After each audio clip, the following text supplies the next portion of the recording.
She said it's cold outside and she hands me my raincoat. She's always worried about things like that. Well, she said it's all gonna end and it might as well be my fault. And she only sleeps when it's raining, and she screams and her voice is straining. She says, baby, it's 3 a.m. I must be lonely. And she says, baby, well, I can't help but be scared of it all sometimes. And the rain's gonna wash away, I believe it.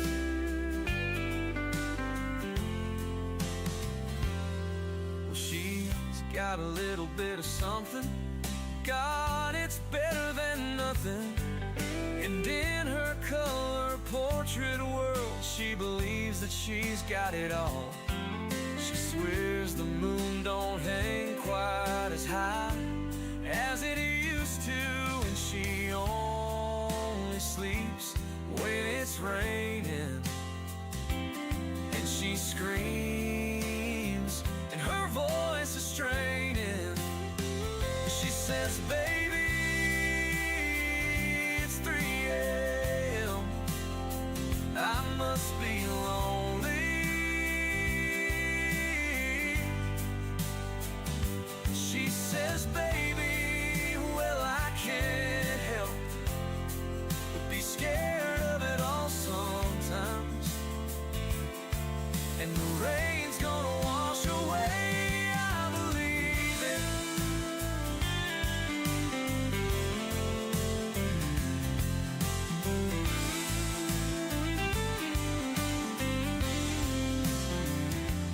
And the clock on the wall has been stuck at 3 for days and days and days. She thinks that happiness is a mat that sits on her doorway, but outside it stopped raining. She says, baby, well, it's 3 a.m. I must be lonely. Heaven, she says, baby, yeah. Well, I can't help but be scared of it all sometimes. And the rain's gonna wash away, I believe this. Well, it's 3 a.m. I must be lonely. Well, heaven, she says, baby, well, I can't help but be scared of it all sometimes. Coming up next on BBC Two, it's the Bradwater stream. But first, it's time for What's in the Lunchbox?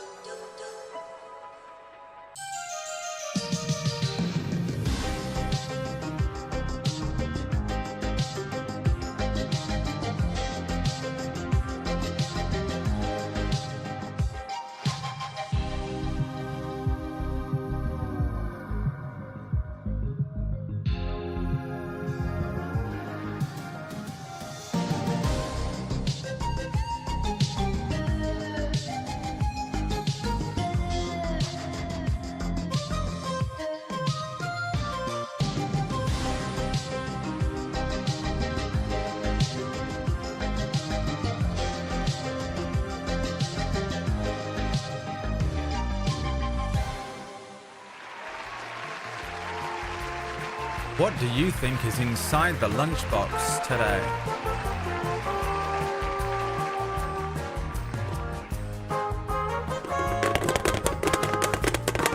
For a second, I forgot what was in here, and I was scared I was about to break something precious. But I'm not. It's unbreakable. What could it be? Sounds like that is unbreakable.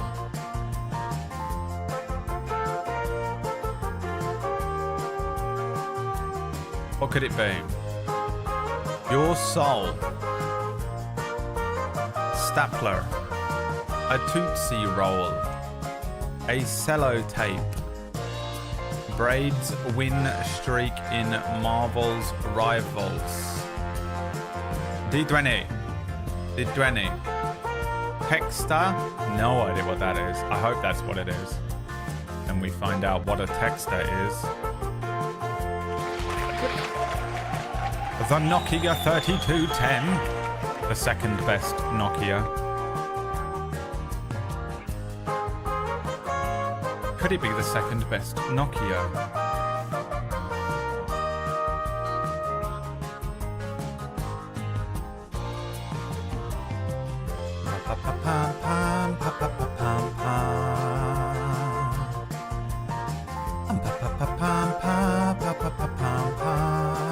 Ladies and gentlemen, Unchechio's back. Round of applause for Unchechio.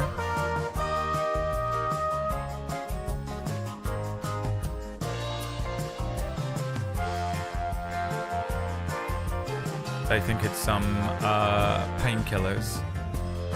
Texter is an Aussie only word. It's like a marker pen. Oh, bloody hell, mate. Fucking hell, mate. A fucking texter. Never heard of it. None of my Aussie mates ever said that word to me before, neither. Usually, Aussie words translate. No one can break this? Alright, fine. I'm just waiting for someone to break the split. D20, texter, or soap? Stay frosty, soap.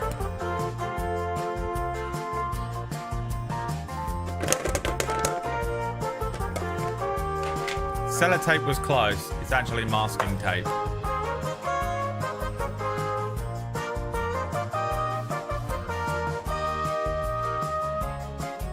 Well done. You were close, but not close enough for the win, I'm afraid. She's so random, for real. The meme where she's so random. She's so quirky. She's so crazy. Love her meme. She's so crazy. Love her meme.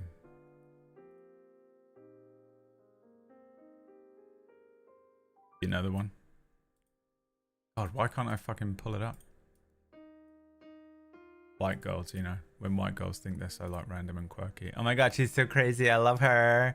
Oh my god, she's insane. That is insane. You're so quirky. Oh my god, you're so kooky and crazy. You're never getting married. Men won't be able to handle this. Guys won't be able to handle how crazy you are. You won't be able to figure it out. They won't be able to finger you. They won't be able to finger you. This is epic.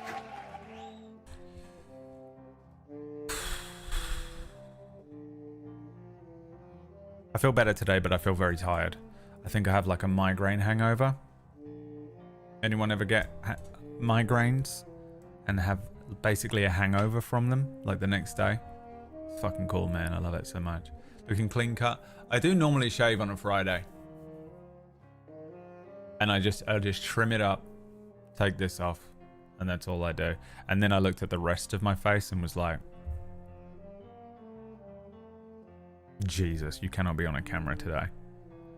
Really sucks, man. This job sometimes having to be observed every day, you know.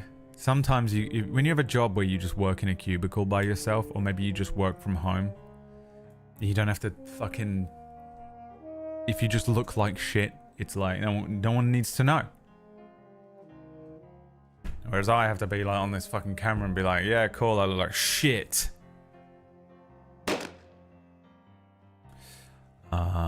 Luckily, no one's here for what I look like, you know. It makes me feel... And then I'm like, you know what? Why do you care? And I'm like, well, because I look bad. But why? Does that matter to you? I guess it doesn't. Exactly. Okay, cool. Do you think people are watching because of the way you look? Is that what you fucking think? No? Definitely not. Right. why do you care? You're right. Okay.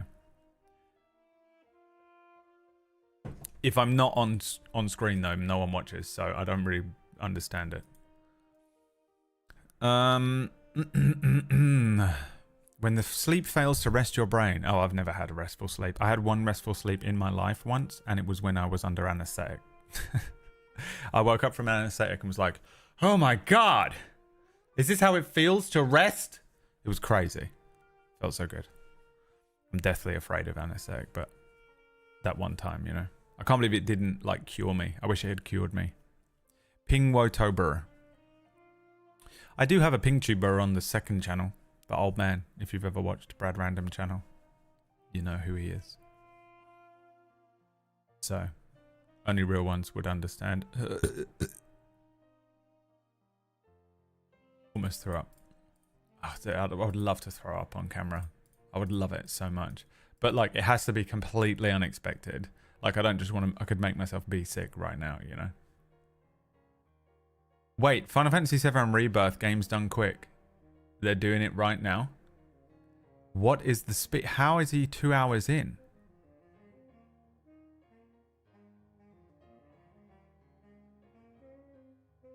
What's the speed? Because that game is long as shit. I guess it's probably not actually if you just don't do all the stuff. Now that I think about it, you can probably burn that game off pretty quick, right? The PBV tubes. Why is it that Leah and PB both did ping tubing at the same time? Why do they always copy each other? What's that all about? Is Leah ping tubing today or is she actual face? Ping tubing.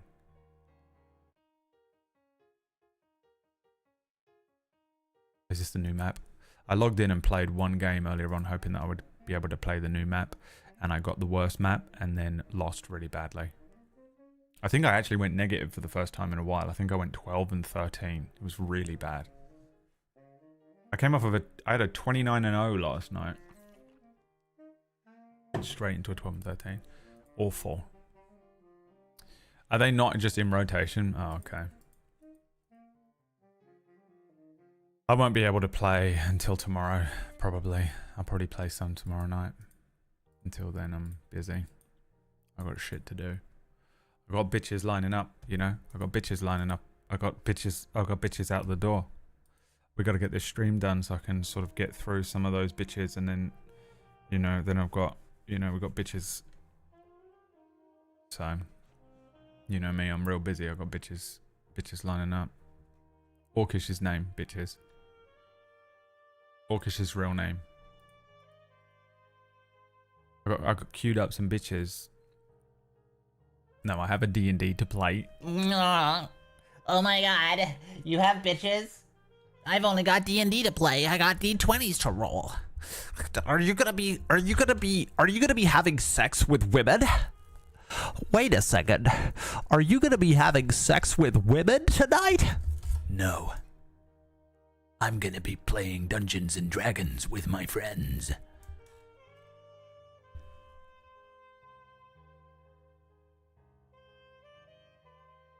Like a real man. Like a single guy should be on a Friday night. Like a single guy should be on a Friday night. WKX 302 radio in the morning. Booster Greg. Booster Greg in the morning. You can clip that and use that, Greg. You're welcome. Booster Greg in the morning. If I make it really deep. Booster Greg. Booster Greg in the morning. Booster Greg in the morning. Those American radio stations that do that, though. They've got to be so annoying. Who wants to listen to that in the morning? Me. I do. To be honest with you, I would. I like loud music in the morning. The first thing I do in the morning when I'm getting out of bed. Here's what happens when I wake up in the morning.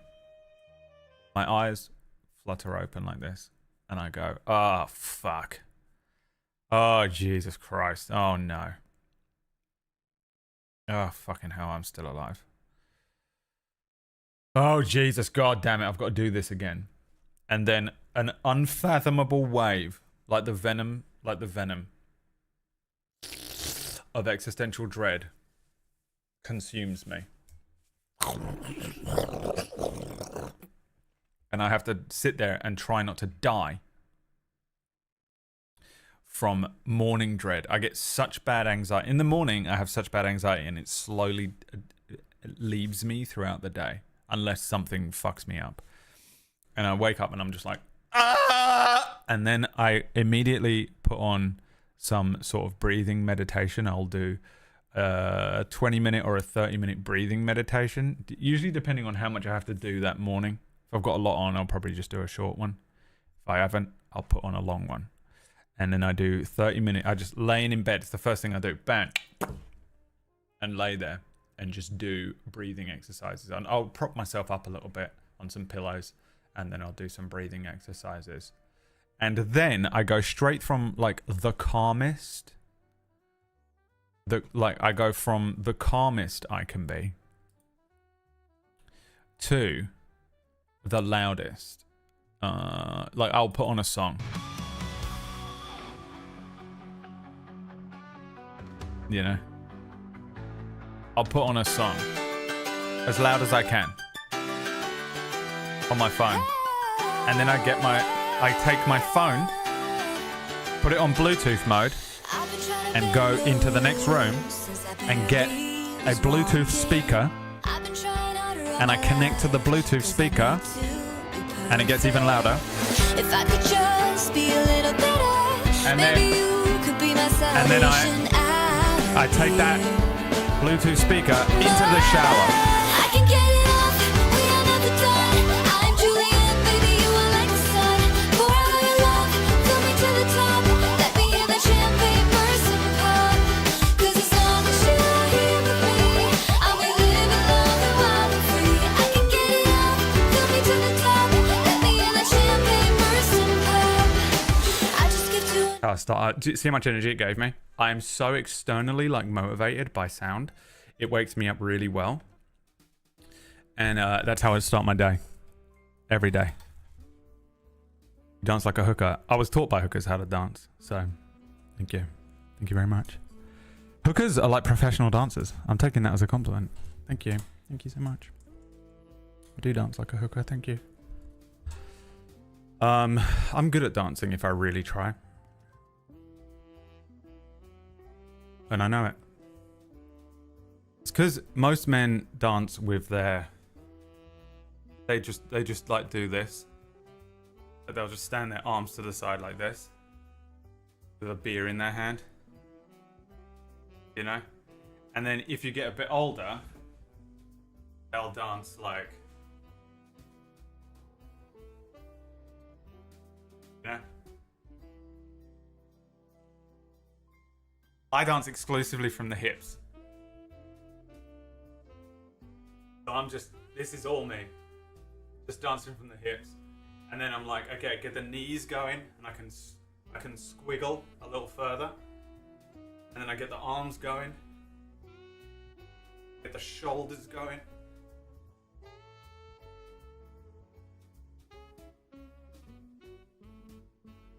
I'm a hip dancer. Okay. I put the hip in hip hop. And bebop.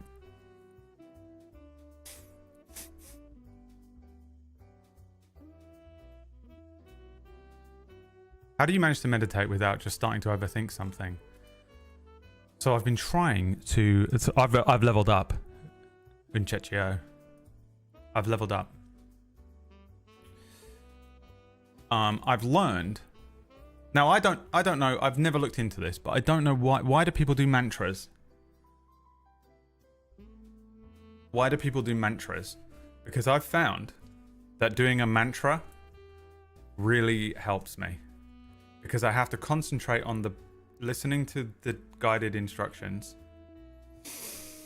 breathing in, and because I do progressive muscle relaxation, you have to tense a muscle. So for example, if you breathe in and you tense your calf muscles, like do that now. Breathe in and tense your calf muscles and hold it. And then breathe out. Already, that's taking up quite a lot of my brain power. Because, in Czechia, little secret for you here. I'm dumb as shit. I'm dumb. I'm big dum-dum. So it's already using a lot of my brain power to breathe in and like tense my muscles and hold it. And then release. Right? If you add a mantra into that, you'll never think of anything again. It's too difficult. You're spinning so many plates that you can't think about the thing that's stressing you out. You know? What's the mantra from Demon Slayer?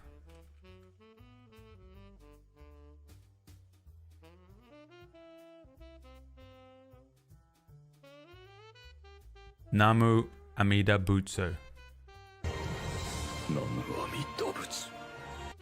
I'll just say that over and over again. Namu Amida Butsu Amaterasu. So if you're spinning a plate, you've now got to breathe in and continually think or say Namu Amida Butsu. Namu Amida Butsu. Tense your calves as well. Breathe in, tense your calves. Namu Amida Butsu. Namu Amida Butsu. And then breathe out. Relax your calves. Namu Amida. Dude. You won't be able to. You won't have time to think about whatever's freaking you out. So mantra is good. But I've been doing meditation now for 6 months. Before, I couldn't do it. I've never been able to do meditation my whole life. Every time you say like, oh, I have like really bad anxiety or I have mental health issues, someone will be like, oh, just drink water and do workouts and meditate and you'll be fine. And you're like, no, fuck you, dude. Fuck you. I can maybe handle water. I'm not doing exercise. I can't move. I'm going to kill myself. What are you talking about? Do exercise. I'm literally about to leap off the roof. Fuck you. You know? And they're like, I'll just do meditation. I'm like, the reason I want to kill myself is because I can't shut up my brain. I'm not going to sit there in the silence.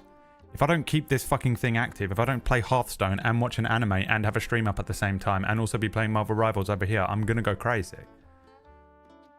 You want me to turn off everything and sit in silence and just breathe? I'll go insane. I'll end up like the Joker within about 17 minutes. I used to be like that. And then I found breathing exercises just to really actually work for anxiety. Does it work for everything? No. Does it work for anxiety? For me? Yes. Progressive muscle relaxation, breathing meditations work really quite well for me. Not if I'm in the middle of going crazy. If I'm in the middle of a full-blown panic attack, it's going to do nothing for me.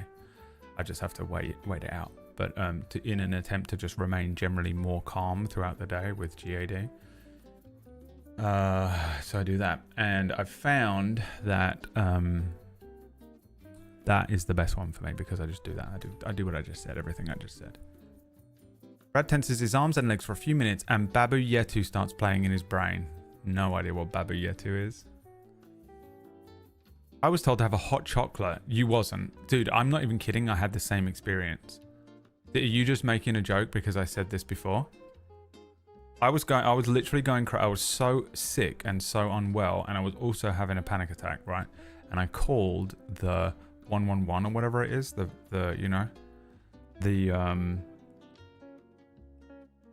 it's like a thing in the UK that you call for non-urgent medical advice. And if you aren't having a heart attack, don't bother calling it. They don't care. Because you call them and they're like, does your left arm hurt? And you're like, no. And they're like, are you shitting blood? And you go, no. And they go, well then what the fuck are you calling for? And I'm like, I don't know. I don't know what's wrong with me. I'm freaking out. And he went, why don't you try having a hot chocolate? Was that it? No, it was the pharmacist, man. I went to a pharmacist and was like, hey, do you have anything to help me fall asleep? And he went, yeah, have a hot chocolate just before you go to bed. And I was like, that will kill me. What? What do you want about? A hot fucking chocolate? If I eat sugar, it spikes my anxiety as well. Like, for me, sugar is a really bad anxiety spiker. I have to, like, cut sugar out, and I feel much better. If I've eaten loads of sugar, and then I will literally spaz. On top of the fact that, generally, most hot chocolates are poison to me. And he was like, hey, have a hot chocolate before you go to bed. And I was like, that will kill me. And he was like, what? I was like, it will kill me. I'll kill myself. It's the last thing I need. I just need a thing to help me fall asleep. Sugar is not going to do that for me in this state. Yeah, normal people just will never understand. Normal people who just get up in the morning and they go, another day. Haha, can't wait to do my normal routine, and have no fucking shit going on in their brain. They will never ever get it. It's fucking crazy. You're talking to them and you're like, oh, you are an alien and I'm an alien to you. And I don't even know. We're not even speaking the same language. Like, you are a completely different life form to me. We should have two types of doctors. You know, like how animals get one? The veterinary surgery. We should have one for normal people. Normal? Oh, you're normal? Yeah, you go to this one. Oh, you have some sort of mental health issue, or, you know, some sort of neurodivergent situation, whatever. You go to this one. Because we should not be mixing in a medical sense ever again.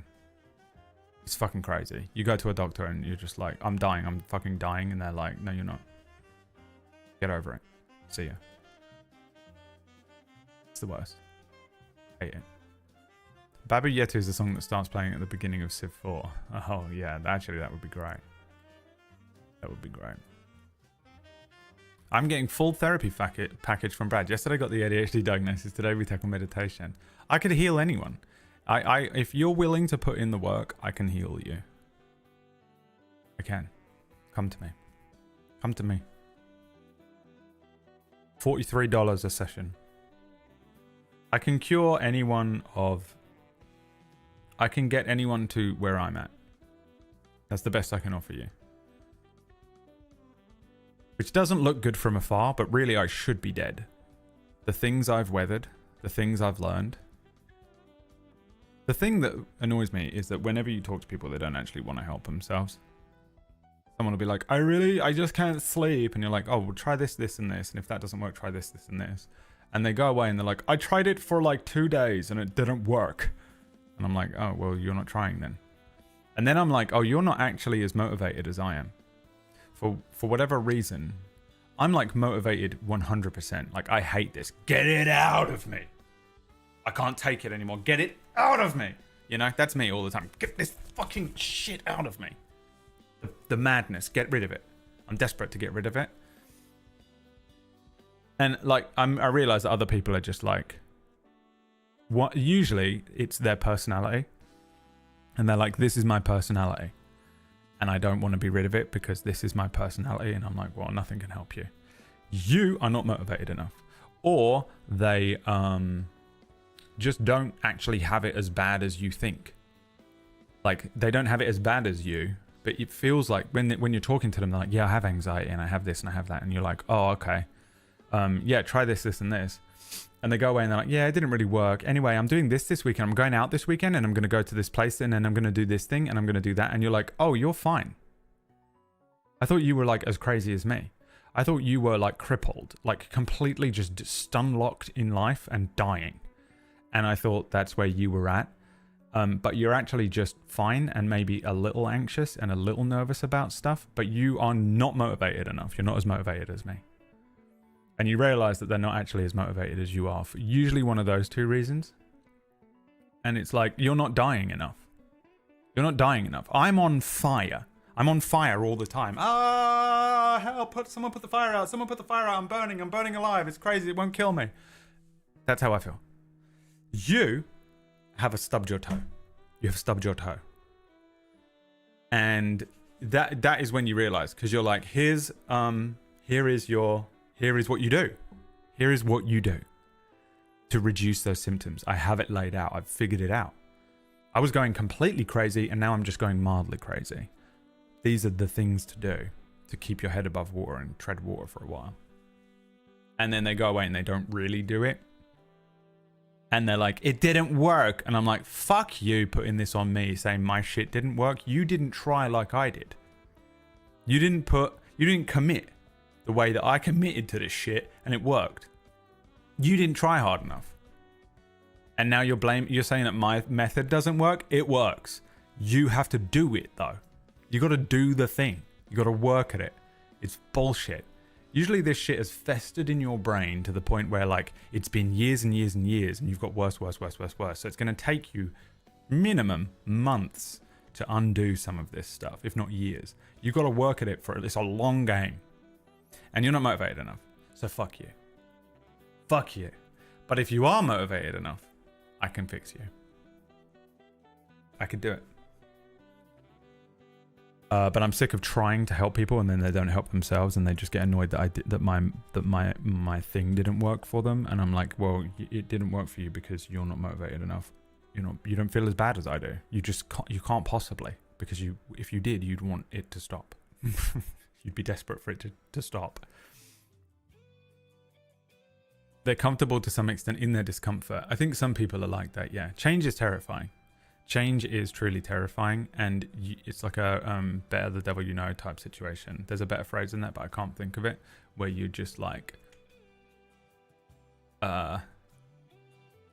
this pain is the pain I know, whereas what you're offering is a fog of war, and I don't trust that it will make it worse, which I get that fear fully.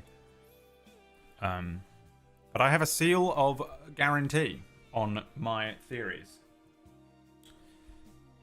They work. I know what works and what doesn't. Well, that's not true. I know what works for me, and if there is an element to this where sometimes it doesn't work for other people.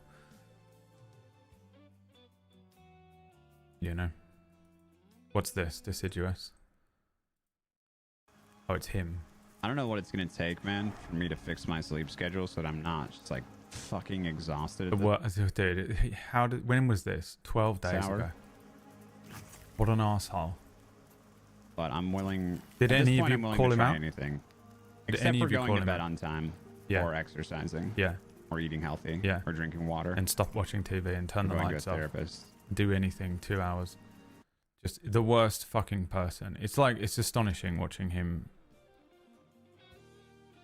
He'd show up to a fucking D&D session like, I only got 1 hour of sleep, so I'm sorry if I'm not really gonna be doing much. Dude. Do any of the things. Do any of them. Yeah. You're not motivated enough. You don't feel as bad as you're saying you do. Because when you say to me I have anxiety, I assume you're on my level. I assume that it's fucking tearing your life apart at the seams. But really, you just feel a little uncomfortable sometimes. I'm like, oh, okay. This is different. You just need a fucking pill. You'll be fine. You just need a couple of good nights rest a week. You'll be fine. Just go to bed early twice a week. Easy. If you're dying and you're at your wit's end, I can help you. Have a hot chocolate. Just have a hot chocolate. Probably would work for that type of fucking person. It'd work for Orcish. The fucking glutton. How many times have you told him? I've given him like the full. I remember once I gave him like the full thing. I was like, do this, do this, do this. Like the thing is, I put effort into it because I'm like, look, here is what it is. If you feel bad, I feel bad as well. I'm actually quite empathetic, I think. So if someone's feeling bad, I'm like, oh, you got to do this. Try this. Try this.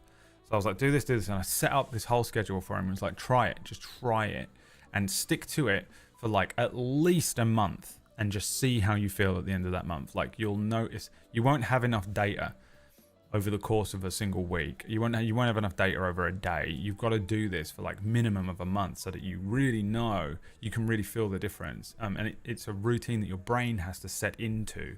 So it takes a long time. And really, I think it usually takes longer than a month for a lot of these things. But I was like, just do a month, because it doesn't sound as intimidating as 3 months. And I was like, then just see how you feel or whatever. He did it for about fucking 4 days and was like, it doesn't work, man. I don't know why I can't fix anything. And I was like, all right, well, fuck it then. Christ, why don't He's the worst one. But the thing is, there's a lot of people like it. And I'm sure I'm guilty of it as well. I'm sure in the past people have suggested things and I've been like, it doesn't work for me. Meditation. Meditation has never worked for me until now. And it was because it was the wrong type of meditation. For me, I found that I needed to be doing specific breathing exercises like progressive muscle progressive muscle relaxation techniques, because it cuts out the part of my brain that's like chittering at me, because I have to concentrate on other things. That's, I mean, a lot of my game.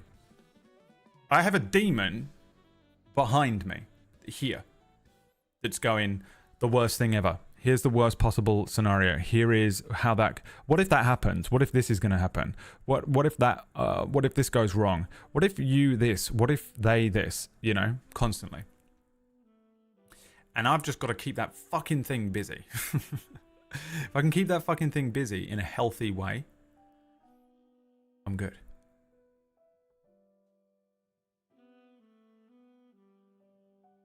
It's really hard to do. I've done unhealthy ways of keeping it busy. Drugs work.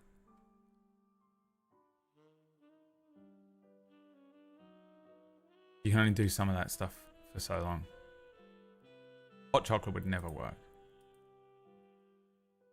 Any change always feels worse for the first couple of weeks. You have to like properly. That's one thing that's very hard to get over. And when you're already feeling rock bottom, there's nothing more terrifying than someone saying it's going to feel worse for 1 week and then it's going to feel better. And you're like, I can't take worse. I can't take an hour of worse. I just can't. I will go fucking. I'm like properly on the edge. I can't do 1 hour of worse. I refuse. I'll just stay like this forever. I get it. I fully get it. It's a case of people who speak openly about how they're feeling versus people that only speak up when they're dying inside. Sometimes, yeah. Definitely. You have to hit bottom before you can do real change. I think so as well.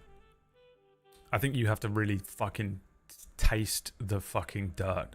Fucking life puts its heel on the back of your head and you're just grinding into there's fucking mud and shit in your mouth and you're like, fuck, this is bedrock. Dude, this sucks. And you get up from it and you're like, oh, I hated that. That was fucking awful. I'd never want that to happen again. Immediately a new trauma, but also born from that trauma is motivation if you're lucky and if you utilize it. For me, I utilize my fear quite well, and I think that might just be a luck thing. I can utilize my fear well. It will either completely crush me or motivate me to get up, and I'm like, get up and fucking do a workout. Get up and do this. Get up and do that. And I can transform my fear into energy, kind of. But it's not as simple as that for me. I will have weeks where I'm just gonzo, just fucking. It takes all of my energy to do a 2-hour stream and just try and be as normal as I can for 2 hours, and then I'm just back to shivering and crying on the sofa until the next day. And I just sit there all morning and drum up all the energy I can and appear on the stream, and I'm like, and then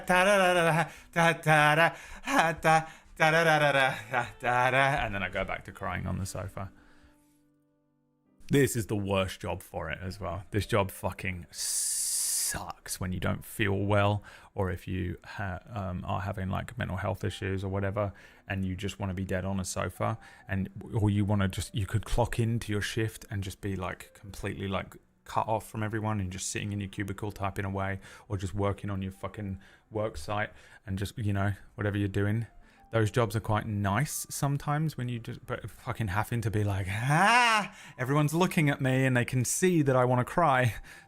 This job fucking sucks for it sometimes. It was me all summer. It's been me for the past like 7 months really, but just dragging myself to this computer and like really just barely functioning through a couple of hours stream.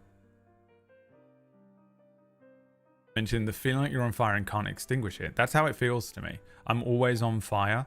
It's just how badly, how badly am I being affected by the flame? I'm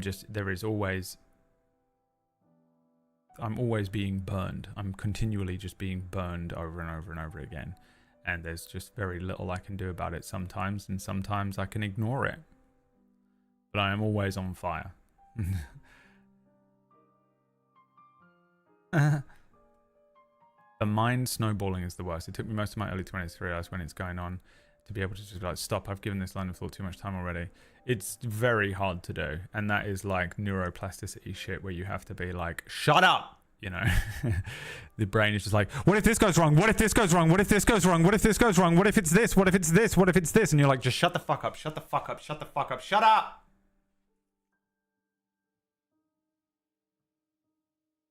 Kind of works. You can, if you're, I think that is one thing I'm not very good at, is taking control of the intrusive thoughts that way. But that if you can get angry, it works. You can ground yourself a little bit. I feel terrible. Time to entertain people. Yeah. Let the mania take the wheel. Well, it's not mania. I don't have anything fun like one of those like manic episodes where like someone's like shows up on the stream and they've just got done all their makeup crazy and they're like screaming about the pigeons overtaking the world. I don't have that. I just shut down into nothingness. It deletes my entire personality. I can't talk. I'm not interesting. I can't drum up the energy to be funny. I don't, you know, if I'm depressed, I'm more funny because it takes off my limiters. I become fucking Raiden. Take off the pain inhibitors. And I'm like, I'm going to die tomorrow because I'm probably going to just fucking jump into the river and drown. So fuck it. I'm going to say some crazy shit and it's hilarious. Whereas anxiety, which is now my main foe, I don't really have a problem with like depression and suicidal shit too much anymore. I just sort of feel varying levels of crippling anxiety. So, and I don't have, it's weird because like some days it's not there at all and some days it's incredibly powerful, and there doesn't seem to be much of a pattern to it at the moment. So which is why I think it's tied to how I feel physically, because I think there's something wrong with me physically, right? So they're the doctors, but we haven't figured out what it is.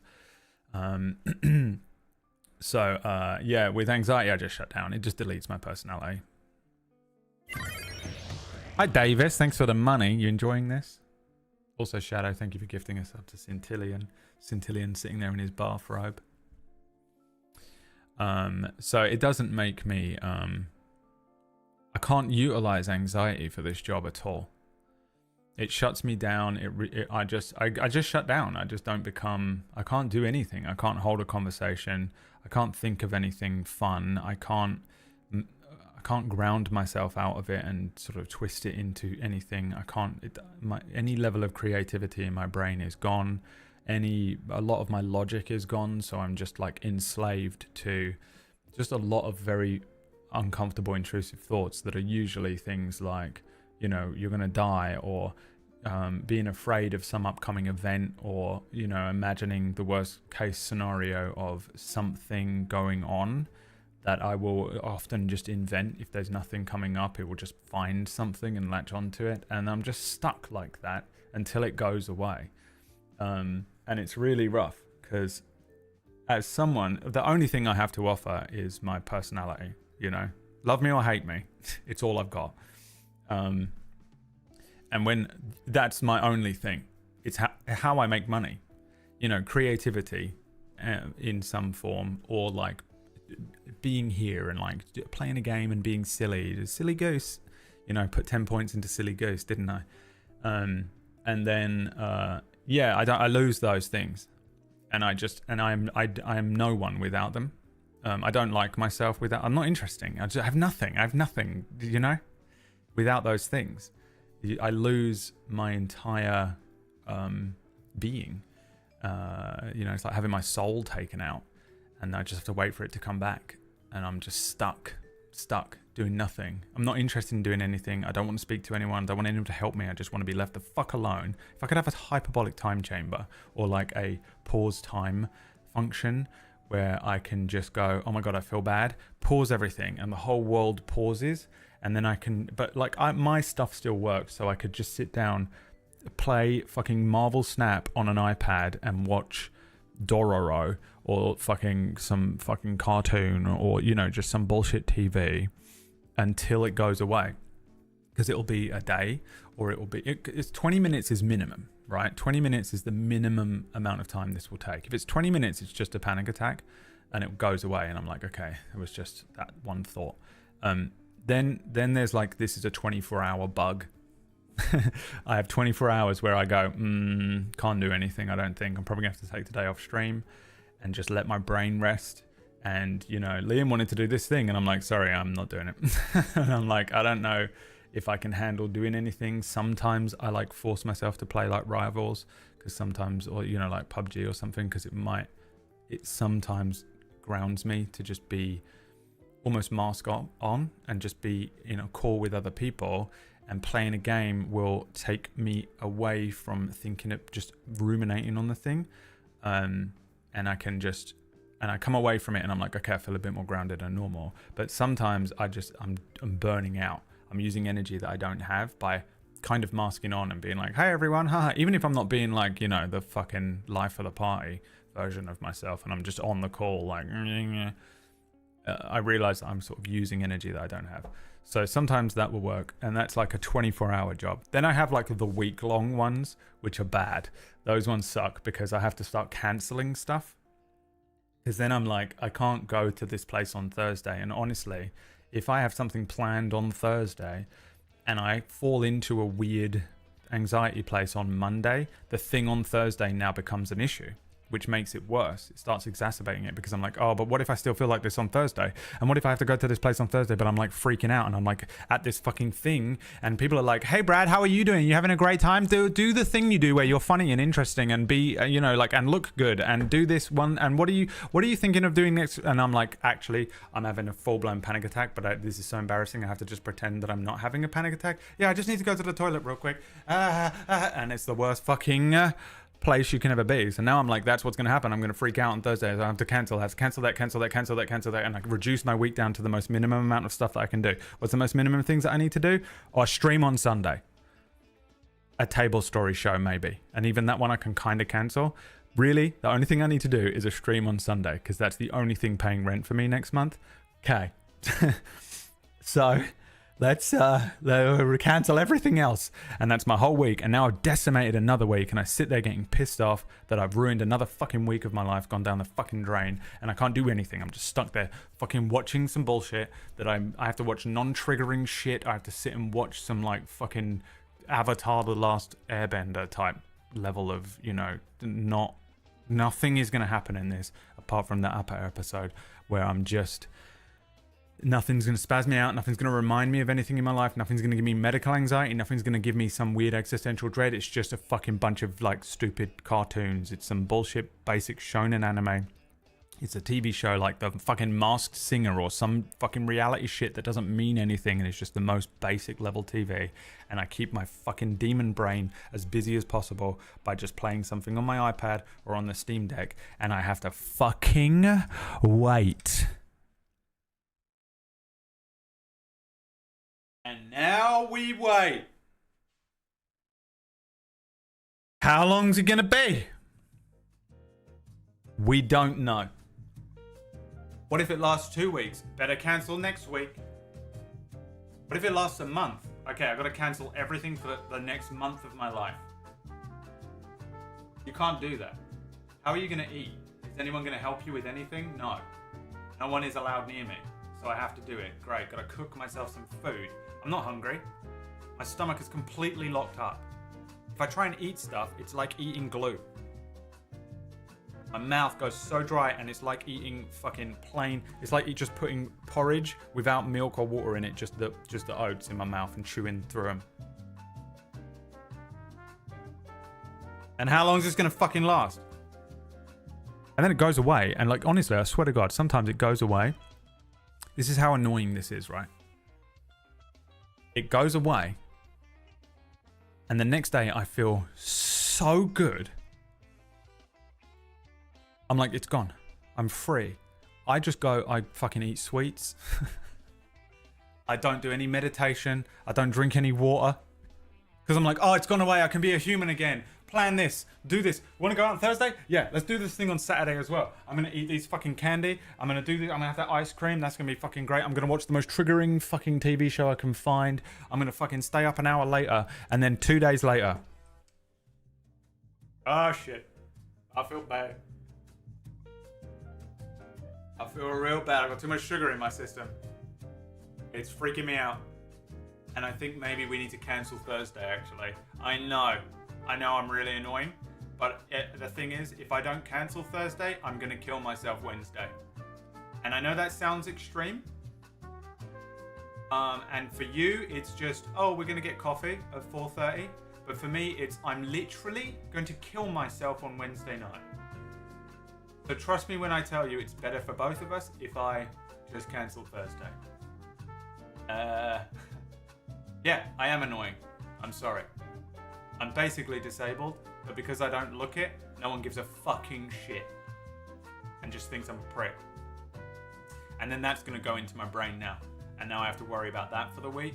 So either way, I would have been worrying about going on Thursday, and I'm also now freaking out about the fact that you hate me for cancelling Thursday.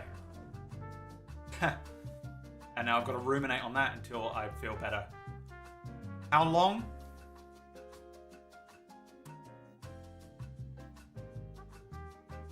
Yeah, it's great. Huh? Meditation. I'll try it. Anyone relate? It's the worst, man. It fucking sucks, dude. Like, it's brutal. And who sits there just looking at your potential being just draining away? I just look at all this stuff I could get done. How much do you get done when you don't feel bad? Like, I'll have a week where I don't... Like, I had a week where I felt good. You remember the week where I felt good? And I did long streams, and I basically built half of my next campaign. I did more work in that week than I've done on the entire thing so far in the last, like, 4 months. And you're just watching, you're like, dude, if I didn't have this, I'd be unstoppable. It's crazy. And you're just watching people go around their lives just doing whatever they want to fucking do. You're watching all these people just wake up in the morning and be like, I'm going to go and do this today and then go there tomorrow. And we're going to be building this thing and I'm working on 4 projects and I'm going to be doing this thing and I've had 2 children. And you're like, oh, wow, that's crazy. What did I do? I actually made myself breakfast today. Yeah, no, that is it. That's what I did. No, you don't understand. That's fucking unbelievable. The achievement is crazy. That's a fucking platinum trophy level achievement. Fuck you.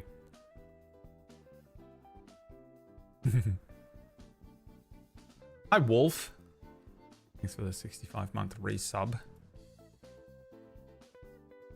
Let's see what you people are writing. Is this your main job? Yes. I started personifying my anxiety as Beaker from the Muppets. Yeah, that works. That kind of does work if you personify it in a funny way instead of as a demon. Love me or hate me. My life, my rules. My style, my attitude. You almost got it right. I tend to sleep till it passes, telling myself this too shall pass. Oh, I wish I could do that. When with depression you can sleep. With anxiety I can't. My heart rate is like can't sleep. It's brutal. Penny gets it. Me and Penny are the same. We're getting married. You want to get married, Penny? Brad confirmed for iPad kid. I mean, yeah, for sure. I would definitely have been an iPad kid. Intentionally crashing my car on the way to work is such a vibe, yeah. I used to get a train to work, and there were so many times when I just... No, that's too dark. Never mind. Needing an escape route is very relatable, yeah. There's always that, like, kind of fear of, like... It's like if someone else takes you to something, like if you drive somewhere, but someone else drives you in their car to something, you can't escape without them. To be honest, Uber is like... I'm like, I don't care if it costs me $250. I'm checking if I can get Ubers from that place home if I need to. I'll deal with the $250 in a month when I'm over this. Can a 25-year-old relate? Do I have to go through this the rest of my life? I mean, maybe. Do you have any of these symptoms?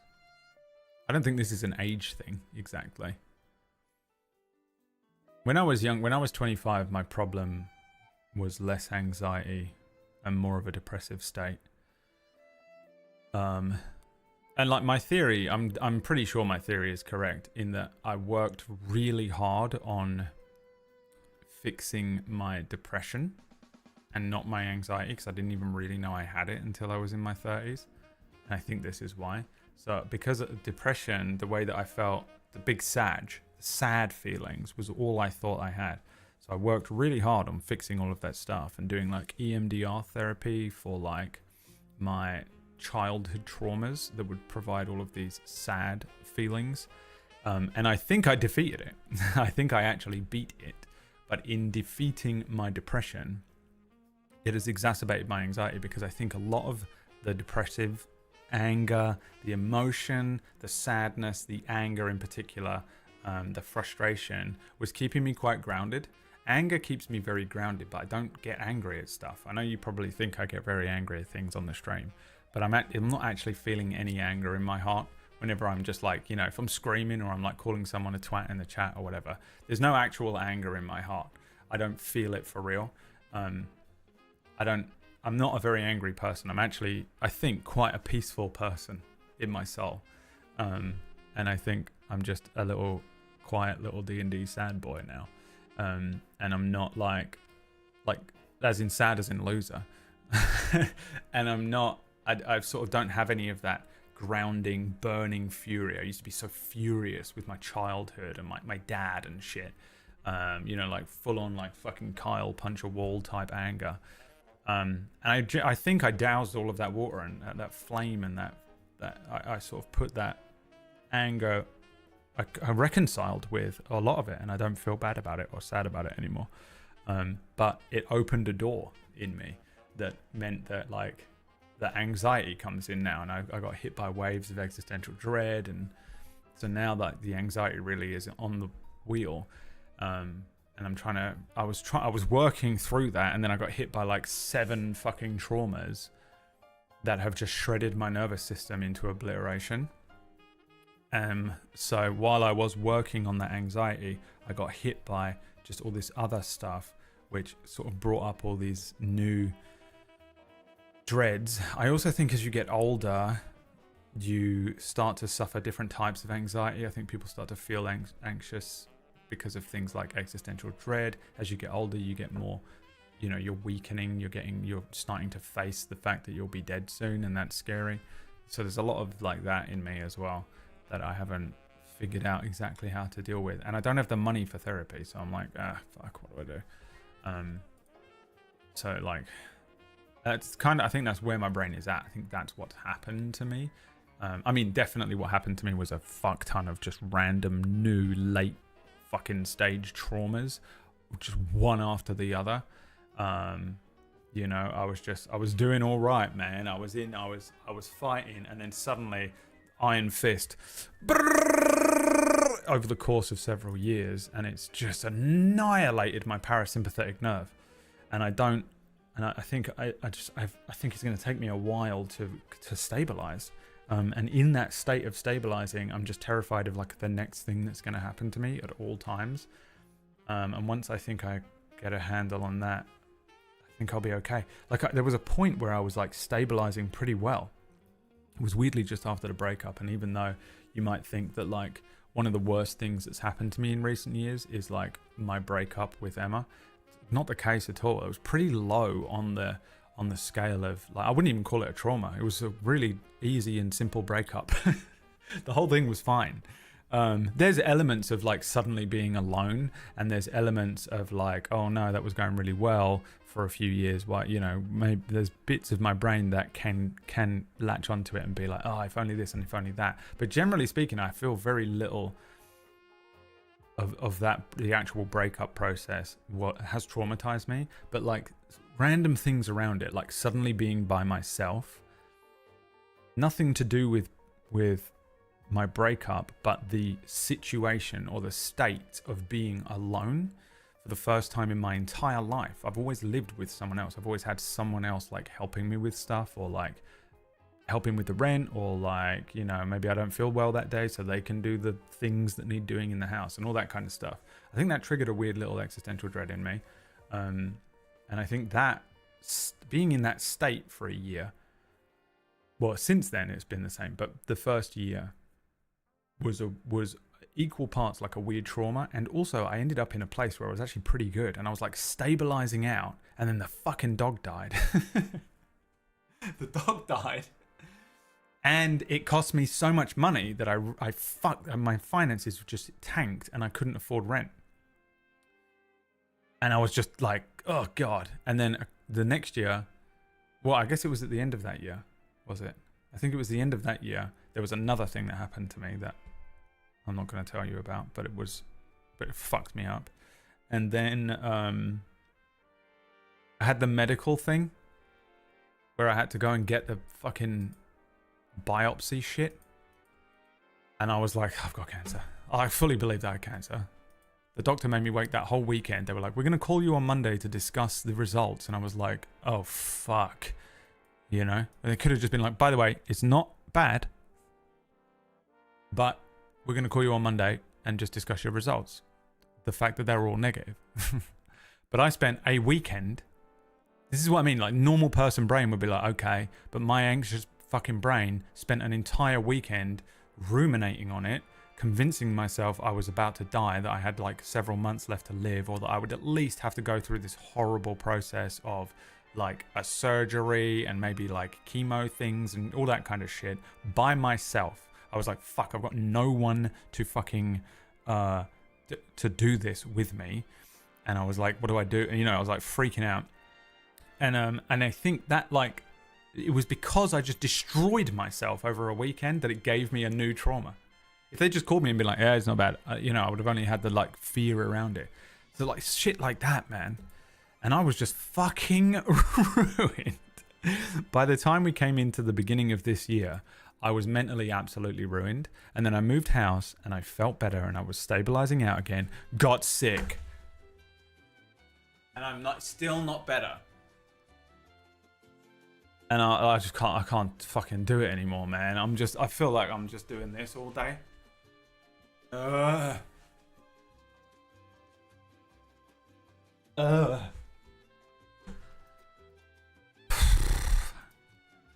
It's brutal. It's just ruined my ability to feel stable and secure. And it creeps into like everything I do. Like there is nothing I can do now that doesn't have an element of anxiety to it. And it's really annoying because I'm learning a lot about myself. I'm learning a lot about how to manage this stuff. I've really leveled up, but it's not worth leveling up this hard. You know, it's boss battle after boss battle and no break, no rest, nothing. You're just still going, and I'm all out of spell slots. I'm all out of ability. I've got 1 HP, and I'm barely fucking scraping through mentally. And it's just I don't know like how to exist without being absolutely terrified of the next thing that's going to happen to me. And really, the only way that you can do that, and this is the problem that I run into a lot as well, is because my OCD brain will try and be like, well, I guess it's just anxiety, but like it will try and, if I don't plan anything, and I don't do anything, then nothing bad can go wrong. But then you're in a state of not living. You're not doing anything. So you're just a homunculus existing, walking, just living the same day over and over again, isolated and, you know, reclusive. But it's the only way I can feel better. I need to do a year of just nothing. Nothing happens to me. I do a year where I don't run into money problems. No one fucking dies. No animals die. I don't lose a job. You know, I don't have a horrendous like post-breakup feeling. I don't have a breakup or some shit. I don't have X, Y, and Z traumas that also happened to me that I have not and probably will never speak about. I don't have some sort of medical scare or an actual medical condition that kicks in the middle of the year and doesn't even go away yet. Don't know what it is. You know, I need a year where like none of these things happen and it's almost impossible to ask for. And I need stuff to offset it. You know, I need like random good shit to happen. I need to win the lottery. I need to win the lottery and find out that I'm a medical marvel and I'm probably going to live to 150 and then die like that. I'm just going to feel really, really good right up until 150th birthday, and then my lights will just be switched off and I'll be fine. That will be the greatest fucking experience that you could, you know. So this is my life. That's where my brain is at. we've been discussing for the last 20 minutes. How do you feel? Does anyone agree? Does this feel like anyone else's life as well? I think a lot of people feel this way. I don't think it's unique to me. I think a lot of people think that it feels as bad as it feels for me, and then I tell them to do stuff like go to bed an hour earlier and turn off all the lights, and they don't do it, and I'm like, oh, you don't feel as bad as me. Oh, you don't feel anywhere near as bad as me. You're not motivated enough. You're on fire, but you're like shoe is on fire. I'm Human Torch.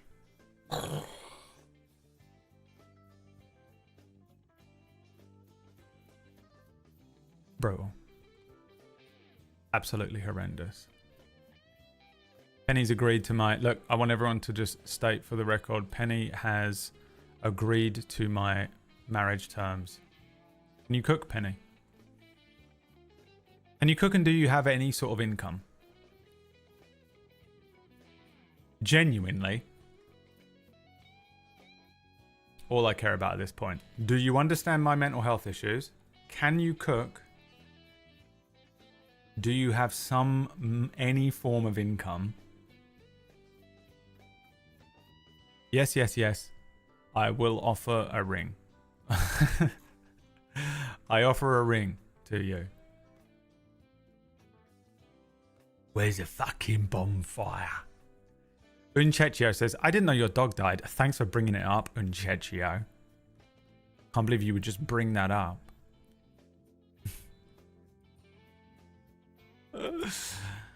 On fire, but at least they're warm. Yeah, they're fine. They love it in winter. I have income, but I don't cook much. Can you cook 3 nights out of the week? And are you willing to live on a gluten-free, vegan... It's not really gluten-free, but really, you know, corn-free vegan diet. Can you do that? We've got a winner. We've got a winner so far. You're at the top of the shortlist. Congratulations.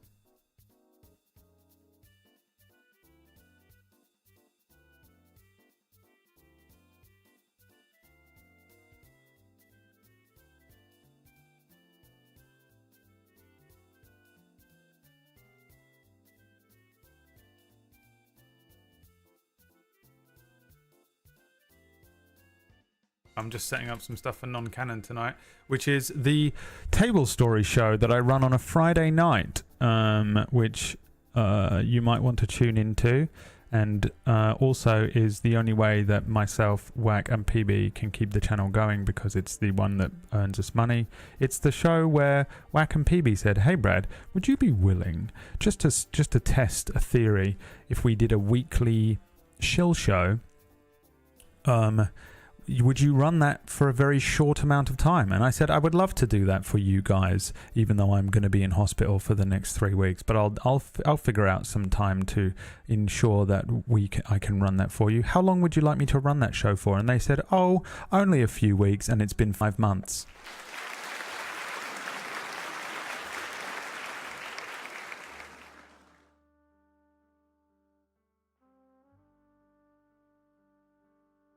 Please forward all hate mail to Whack Steven. Whack Steven. Never trust a PB timeline. That's a hilarious joke, dude. I'm kidding. It's actually been very fun to run.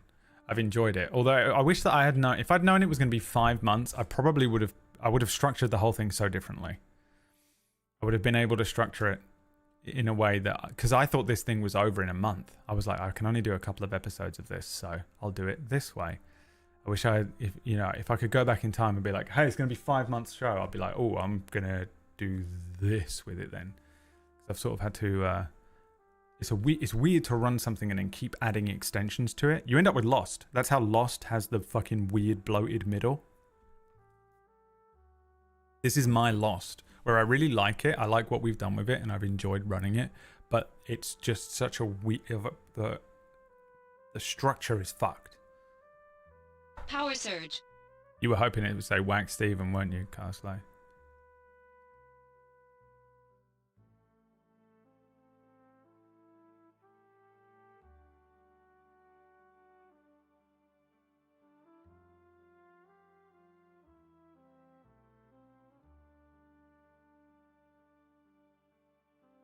I'm just speaking with Stella. She's saying, guys, if you're interested, non-canon tonight, there's an element to tonight's episode if you are able to get to the point where you unlock whatever the fuck Stella is doing. Stella is preparing something and I don't know what it is.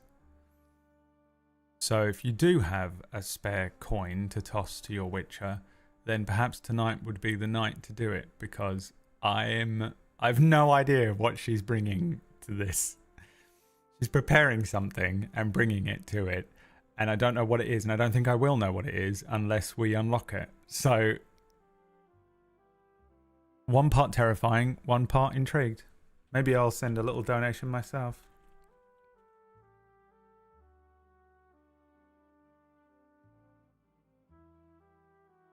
Ow, my eye. Oh, I found out what's wrong with my eye.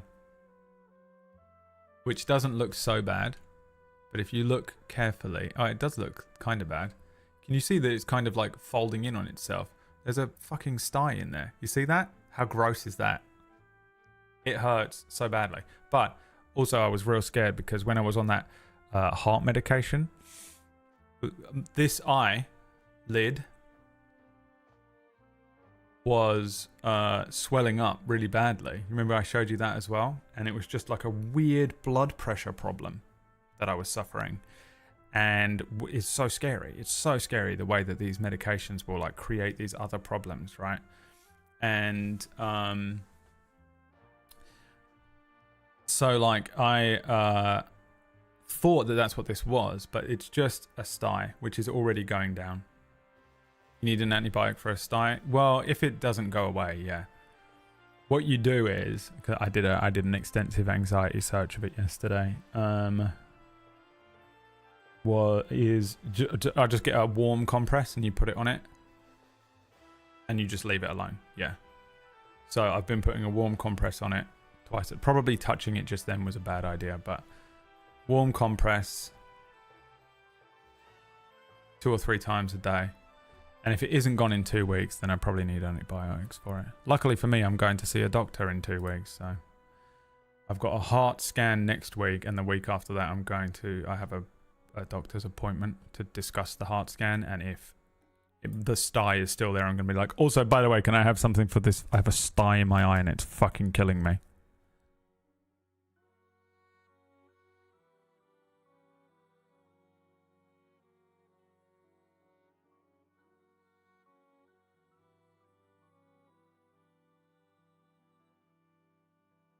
I have a mask specifically for that you can borrow. Really? I should have asked you this. I didn't really think about it because, well, the thing is, it's going down already. I think it got so bad the other day. You remember the day I was complaining about it? It's like 2 or 3 days ago. 3 days ago? What were we playing? It might have been GTA. There was a day where I was like, my eye hurts so bad. You know I was saying that? It was like killing me that whole day. The day before it was like pressure. A couple of days before that, pressure. Then that day, it sucked. It was like constant. And that was when I like looked into it. I like got a light and actually looked in my eye and I saw it. And so I started applying a warm compress to it since then. And it's already like, I can't really feel it as badly. And yesterday, because I had a headache, I was taking Nurofen all day, which is ibuprofen, which is an you can take for inflammation as well, which I think actually made it less inflamed because I was just taking an anti-inflammatory thing all day for a headache. But it worked on my eyeball as well because I woke up today and it's not as bad, even though you can still see it. So hopefully it doesn't stay. Oh, by the way, I just want to state for the record, here's a little fact. I've had a sty in this eye for about a decade. There's one in there. Just on the inside of this eyelid, there's the tiniest little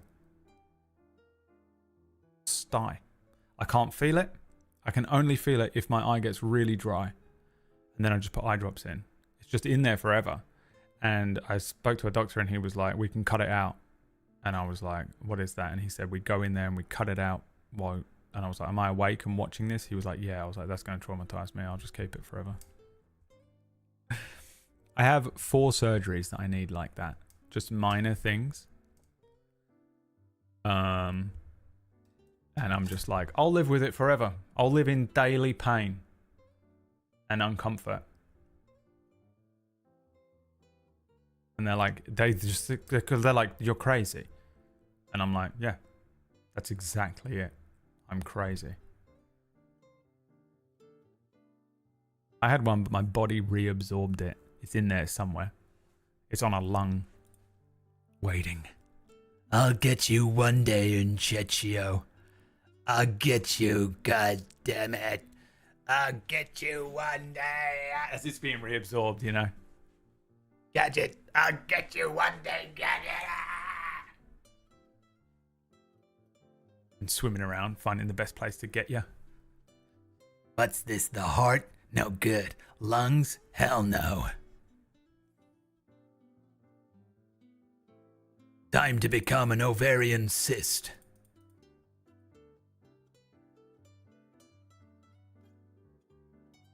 I chose that one because it seems fucking brutal. Ladies, I do not envy how horribly common that is as well. Just what a nightmare. What a nightmare.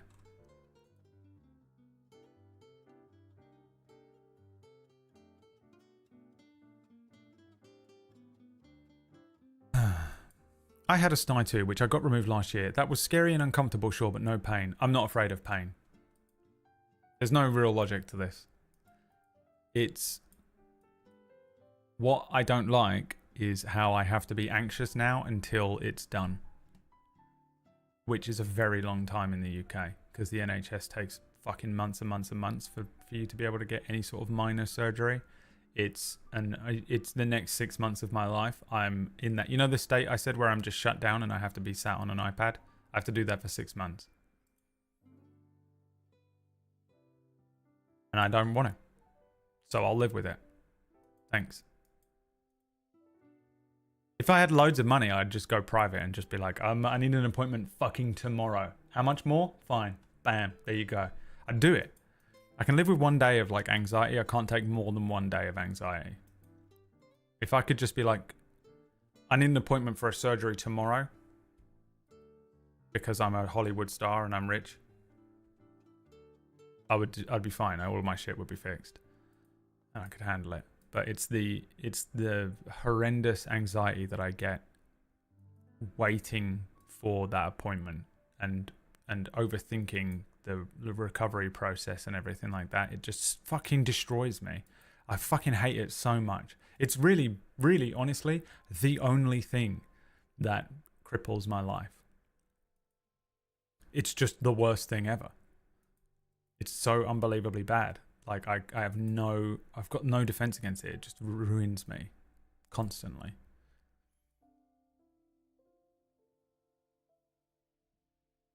Just gonna take the whole thing out now. Thank you very much. I mean, yeah, sounds great. My mum did that, and they told her she was gonna die.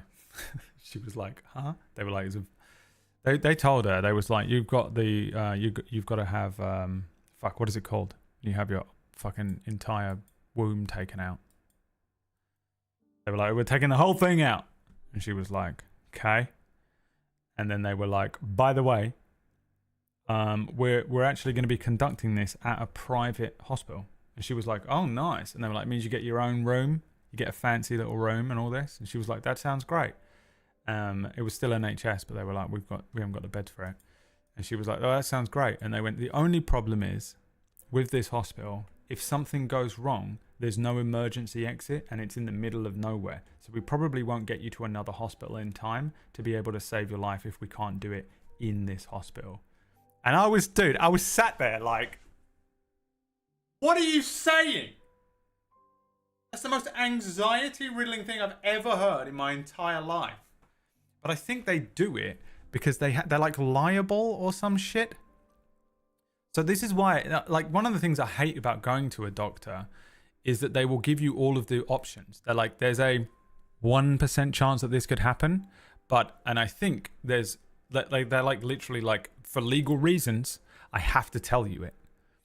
Do you know what I mean? So like they have to be like, la, la, la. So I feel like they like have to tell you these random, they're like, there's a 1% chance this will cause you whatever, something worse. And It's one of the things I hate the most. I'm like, don't tell me any of the odds. Do not tell me any of this. I'll go into this with no knowledge. I'm just going to go into this trustful, safe in the knowledge that you're going to do whatever you do. And if I die, I die. I don't care. I don't care if I die. Just if there's a 1% chance of it like causing me more pain or whatever, fine. Don't tell me that, because I'm going to be convinced that I have that. I'm going to convince myself I have that even after you do it, and I won't have it. My anxiety is powerful enough to generate problems, physical problems. But yeah, man, it was crazy. Me and my sister were like, what the fuck? They were like, yeah, sorry. It was the weirdest fucking conversation I've ever experienced. And so then we all went home, and I was staying at my mum's because I was looking after her for the week, right? So, whatever. So I'm at my mum's house the night before the surgery, and she has like the most like fucking like I'm gonna die conversation with me. She's like doing all, she's like, I'm so sorry about your childhood. Like I was like, shut up. Dude, we had to have that like the whole she's gonna be dead tomorrow conversation, like the whole thing we was up till like 2. It was nuts. Because it was so convincing that she was gonna die the next day. She went in and had the surgery, and it was like, I mean, it's not a comfortable surgery, is it? But it's a big one. But oh my god, dude, it was fucking crazy. If that was me, I would have cancelled the whole thing. I'd have been like, oh, just let it kill me, whatever's killing me. When the 15% chance they could irreparably hit your brain, they tell you this stuff all the time, and I'm like, don't tell me any of it. Don't tell me any of this stuff. It's all I'm going to think about. Are you crazy? Because I am. I'm very crazy. They should pull up my fucking sheet, and I don't know why. My sheet, whatever, I know they don't exactly like, you don't have access with medical records.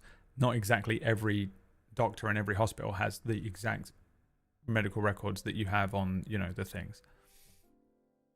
But my medical sheet, when they pull it up, should at least say, has crippling anxiety, will kill himself, don't tell him anything. I know mine says something like that, because if I call them up and ask for any sort of, pretty much anything that is like an antidepressant type thing, they will give it to me, no questions asked. And I remember years ago having to like really argue my case for it.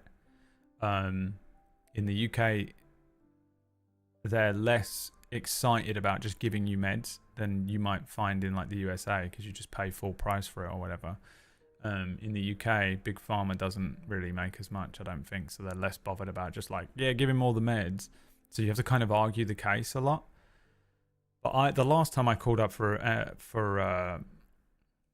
the last couple times I called up for antidepressants, I called them and was like, I need antidepressants, and they were like, yes sir, Mr. Smith, absolutely, we'll send them to you on a silver platter. And I was like, what does it fucking say on my sheet? My sheet must be like, you just pull it up and it just says, is the Joker if you don't do what he says. You get what you fucking deserve, Doc. It must be like real fucking, that's how I know I'm crazy. When I say I'm crazy, and you guys are like, you can't be crazy. You're clearly functioning. We see you every day. You're like articulate. You're talking. You're making jokes. You're like up here. You look fine. Your house is tidy. You're doing these fucking table story shows, and you're fine. You're clearly fine, and you're like saying you're crazy. I'm high functioning, but I know I'm crazy because whenever I call the doctor and I'm just like, I need something, anything, like I'm meeting a dealer in a back alley, they're like, yes, sir, absolutely. What do you need? The only thing they won't give me is sleeping pills. It's the only one that they guard. They'll give me enough. They give me some for a year, and that's it. And I try and make them last a year, but they usually don't. They really guard sleeping pills in this country. If anyone's ever needed sleeping pills, like the hardcore shit, like the Zopiclones, those are hard to get. Anything else, man, they fucking show up. A little butler shows up with white gloves on, like, here you go, sir. What do you need? What dosage do you need, sir? Anything you'd like. They give you a year's worth. By a year's worth, I get like 6 tablets. That's a year's worth. Sorry, I misspoke there. a year's worth is like they give me like 6, and they won't give me any more for another year. So I have to make those 6 last a year, which is insane. You know, it's just ridiculous. I don't know why sleeping pills. I think sleeping pills are just like incredibly addictive. And you could just be selling them on. Like, that feels to me like the problem in this country is that a lot of people are just grifting doctors. So there's a lot of people going in there like, yeah, doc, I feel real bad. I basically need some more of this shit. Can I get some more of it? And they're just like grifting and lying, and the doctors give them the shit, and then they give, you know, they're giving all these benzos out and shit. And then people are just doing Valium with a fucking tin of lager in the weekend and like in the club. So they won't give you anything that's like addictive or any of that stuff. I also assume that too many sleeping pills, yeah, you can overdose with them. So they're looking at me going, nah. Let me see what it says on the sheet. Absolutely not. You can have 6. And you can't have any more for a fucking year. And I'm like, Nah, because the thing is, though, I ain't using it to fucking kill myself, am I? I just need to have a good night's sleep because I've got to run a D&D game tomorrow and I feel a bit mental about it. So do you mind if I have a couple more? That's all they hear. They just see a fucking little rat who's like trying to fucking drink beer and cry. And actually, I'm just like, I haven't slept in a week and it's fucking making me see shadows in the corner. You ever get so fucking insomnia that shadows become people? It's fucking crazy. It must be how Jaeger feels, you know? Or like David or someone else with like schizoaffective disorder. You like shadows start moving around like they're people. You can do it to yourself if you just don't sleep. Just try to stay awake for like 2 nights in a row. If this sounds like fun to you. And shadows start moving around and shit. Also, when you combine that with anxiety, does anyone have this anxiety? A parked car will be parked up maybe on like a driveway, yeah? And there's no one in it, and it hasn't moved the entire time you're walking down the street, and then as you're about to walk behind it, you actually see it reverse. Do I have schizophrenia? Or is it just pure? It's just pure anxiety. My anxiety will just manifest like, what if that car just hits me right now? And I kind of, a little bit out of the corner of my eye, see it move, and I'm like, oh, and then I'm like walking along, just a normal guy, like la la la la la, and then just someone else observing this just sees me go, oh. Just carry on walking.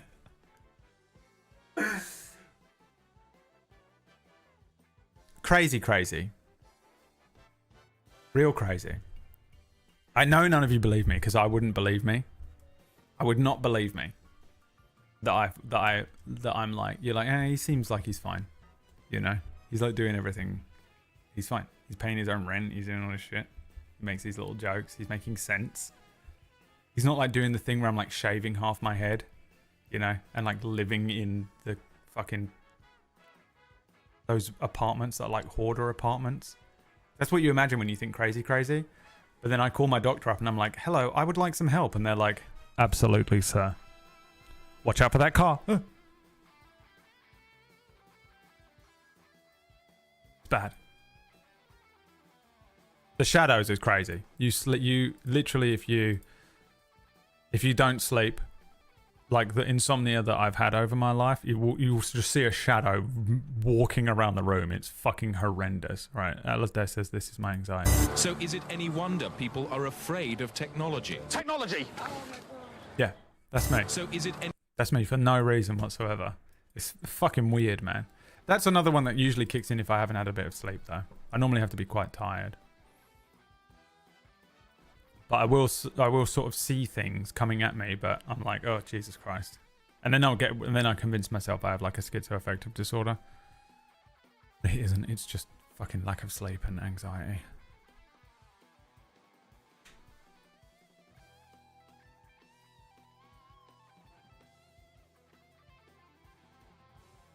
Watching you for a while, definitely believe you. Those of you that get it. Anyone that's like high functioning, you get it. I'm in Nocturne, yes. I'm in Alan Wake too. Alan, wake up. Alright, should we play some Rimworld and try and pretend that Should we play some Rimworld and pretend that the world is fine and we're okay? What? What? Hey, Brad. No one gives a shit.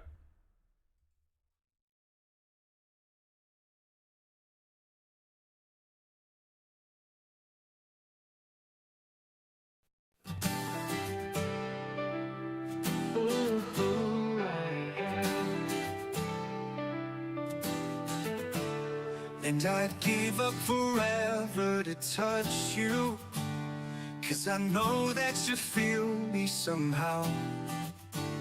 You're the closest to heaven that I'll ever be, and I don't wanna go home right now.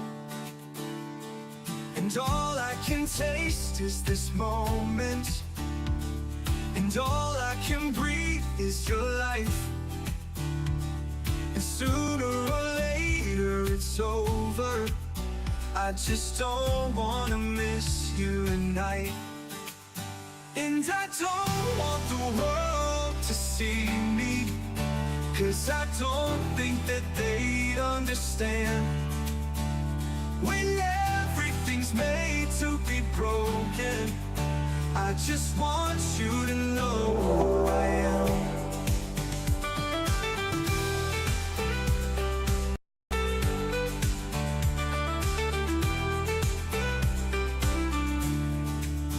And I don't want the world to see me, 'cause I don't think that they'd understand. When everything's made to be broken, I just want you to know who I am. And I don't want the world to see me, I just want you to know who I am. Did anyone recognize the song from the beginning of the stream, by the way? First one to recognize it gets a sub from Shadow the Red God.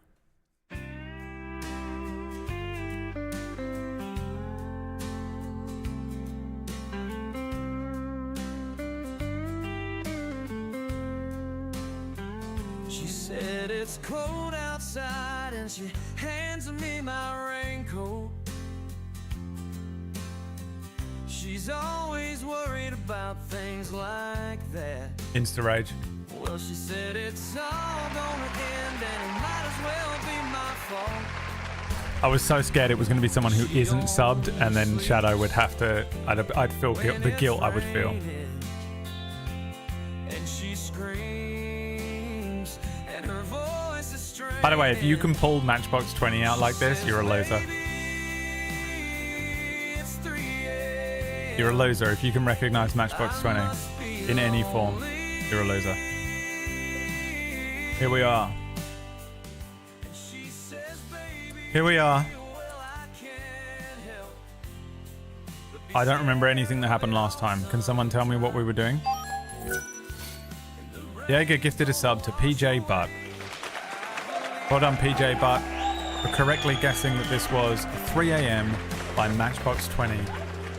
Very quickly as well. Did you just Google it, Insta Rage? You just pulled up Google and started typing, didn't you, as soon as it started singing? Or did you actually get it? The least phallic game intro that I've seen of yours in a while? Well, there are at least like 5 people in that intro that I would absolutely like to kiss on the cheek.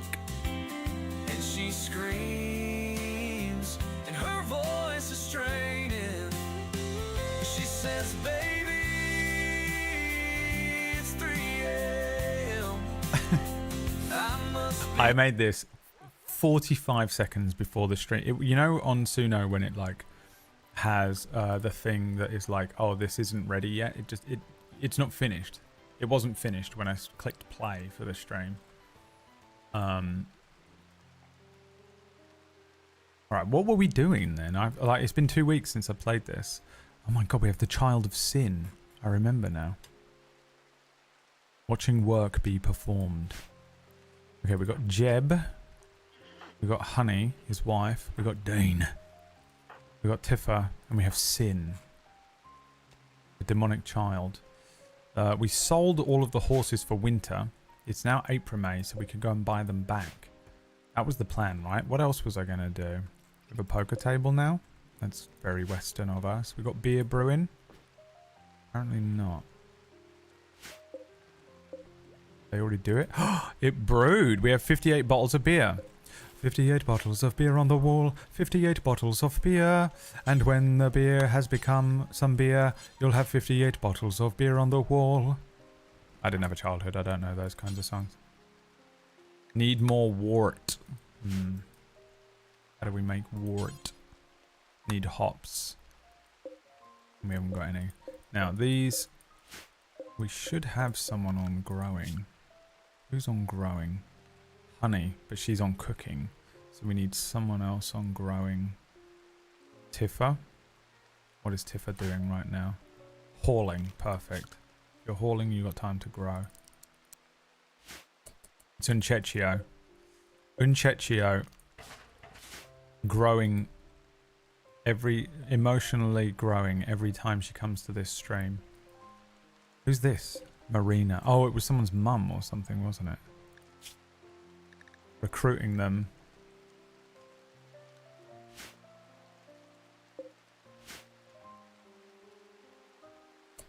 What else was I going to do? So the ranch is being built. We do have a couple of things. We've got Laura Ingram. I've no idea who that is or why we called it that. And we've got you. You the you? Is that the joke? Oh no, it was because of the fucking stupid thing of like that meme, wasn't it? There's also a lamb in here that we'll call Unchechio.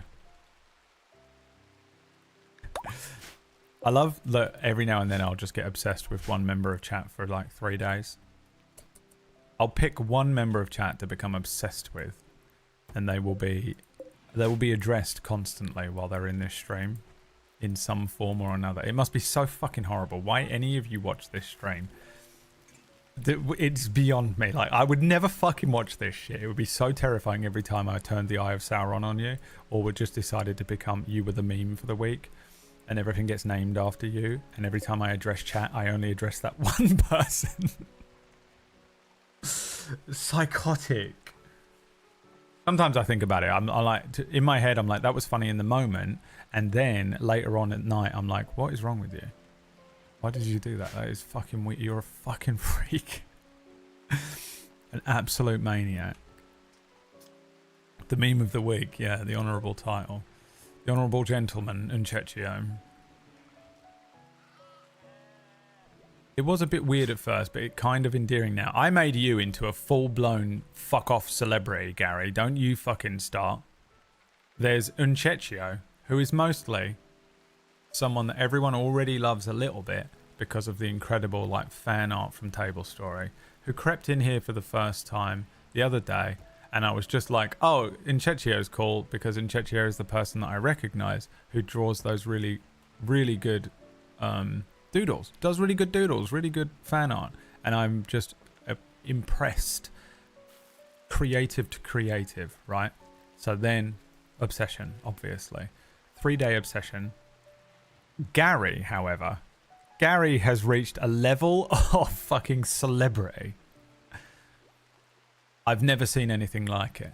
I don't know any of my friends who stream, even my friends who don't stream actually, who don't think about Gary, mention Gary. He's a full-blown celebrity who shows up in everyone's channels and doesn't give a shit. Could not care less about anything I'm saying, anything the other streamers are saying or anything. Just comes in and goes, there's gonna be a new monster manual dropping in 15 minutes. See you later. And then he just vanishes. The level of celebrity. You're literally more famous among my friends' streams than I am.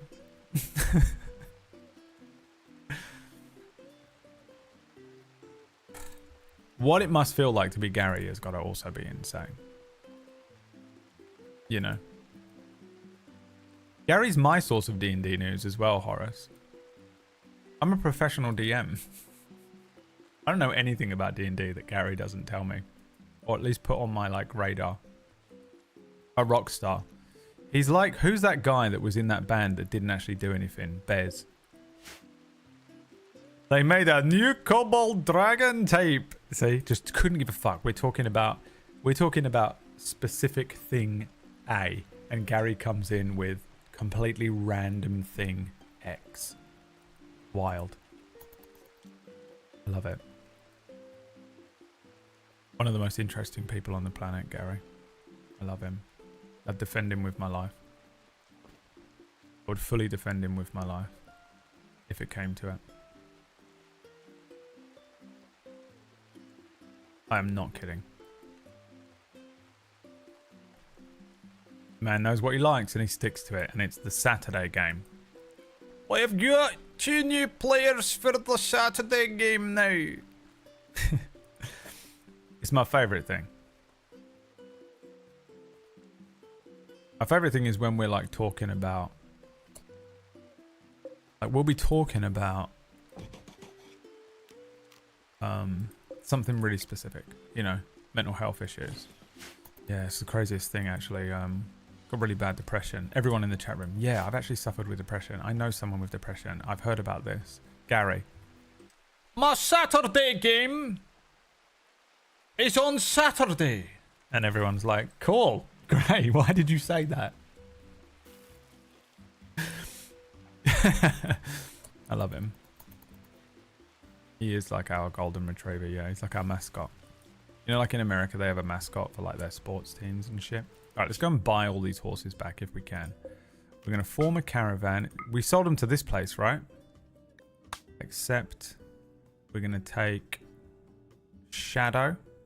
And that's it. And then Dean and Tiffer. They're going to have to twos up on the horse. How romantic. How very romantic. 2 simple meals, 6 fine meals. And then we're going to take all this silver, all this gold. We're going to sell these poor items. Anything poor gets sold. Someone comes into my room right now. Grabs me by the arm. You're being sold. What? Why? Anything poor gets sold. Those are the rules, you motherfucker. Oh, please. Send him. Bam.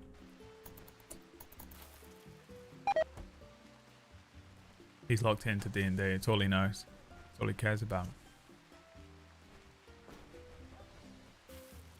If you are in the real world and you talk to Gary about anything other than D&D, he literally just starts slowly fading away in front of you. Like Marty McFly.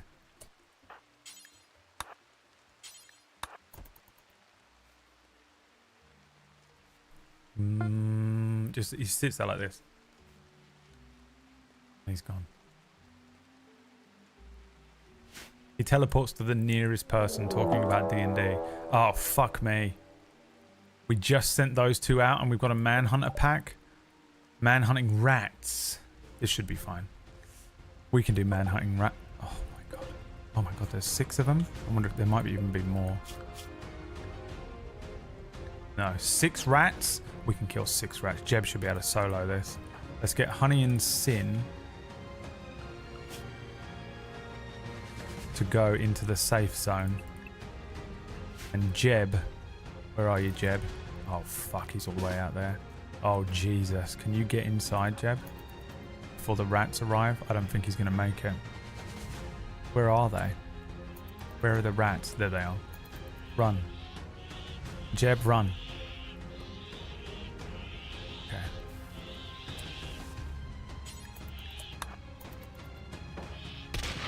Come on, Jeb.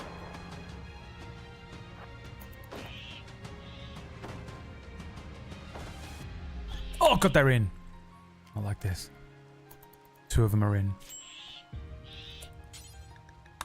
And only you've got to get away from that door. This is bad.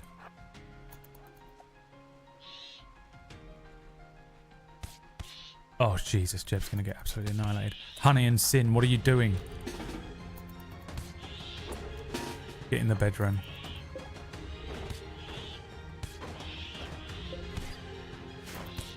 Jeb's gonna get fucking annihilated.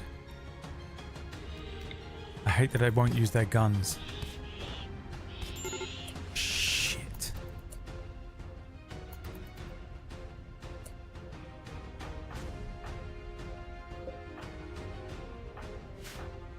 She will not do any combat, will she? Sin must save us.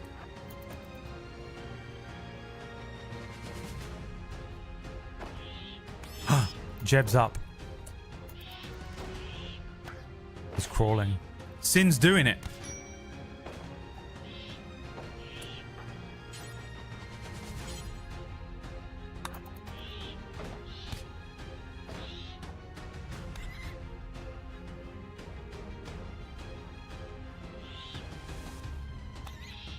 Sin is doing it.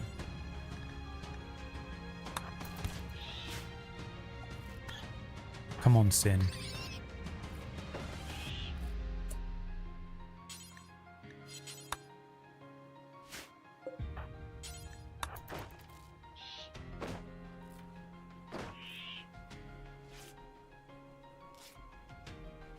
Is there just one left?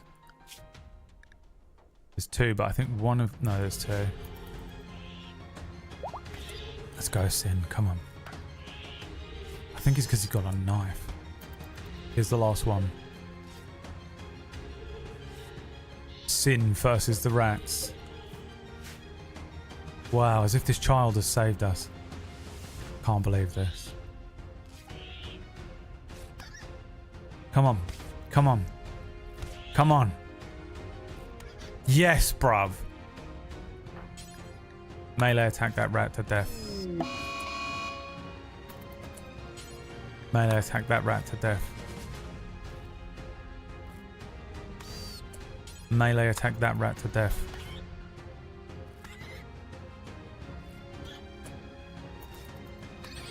Oh, he's a legend. Oh, there's one left. Shit. Come on, Sin. Here we go. One more rat.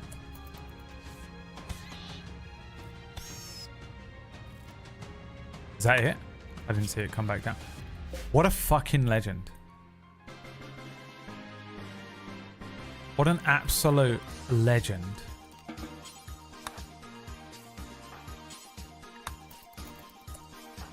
Alright, undraft.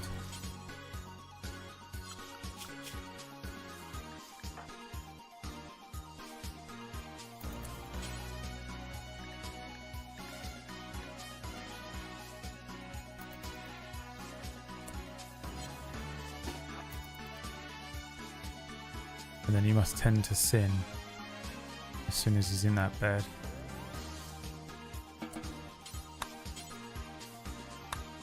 Oh, she's outside of the fucking safe area.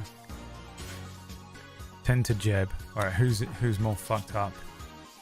Death in 11 hours. Death in 6 hours for Sin.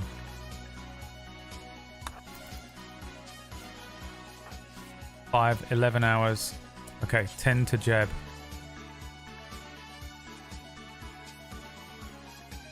What's she doing?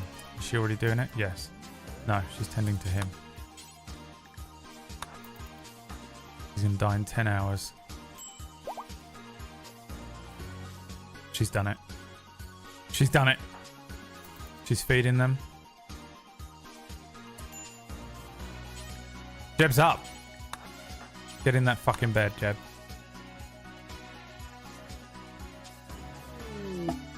Caravan arrived.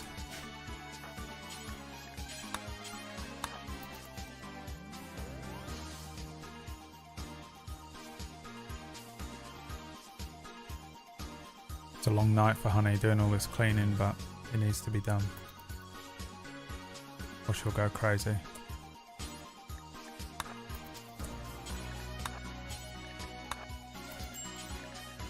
Get all those fucking rats out. Caravan. God, that was a nightmare, dude. What a fucking horrendous start.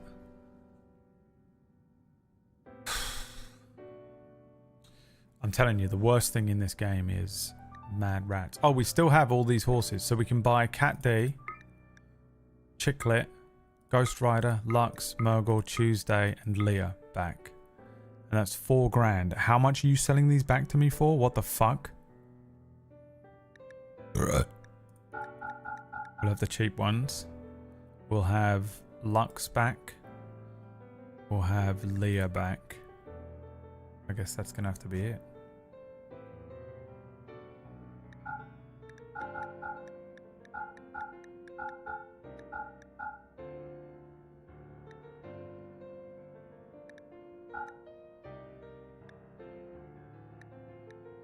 We can now afford to get Murgle back. And Tuesday.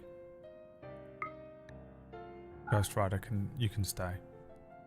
Frankly, you can stay. And we need 2 meals.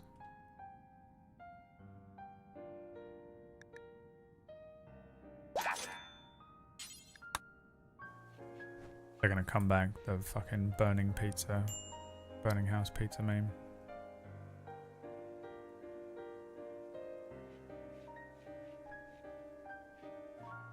She's running them all the way over here. Who's got disease? Dave? Dave has got lung rot? Oh, you're kidding me. You must fix him, honey. Tend to him immediately. And then haul that rat, but actually what you're going to do is... Oh, that one we can eat? Okay.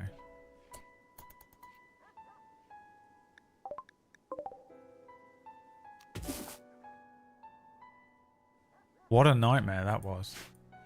Animals.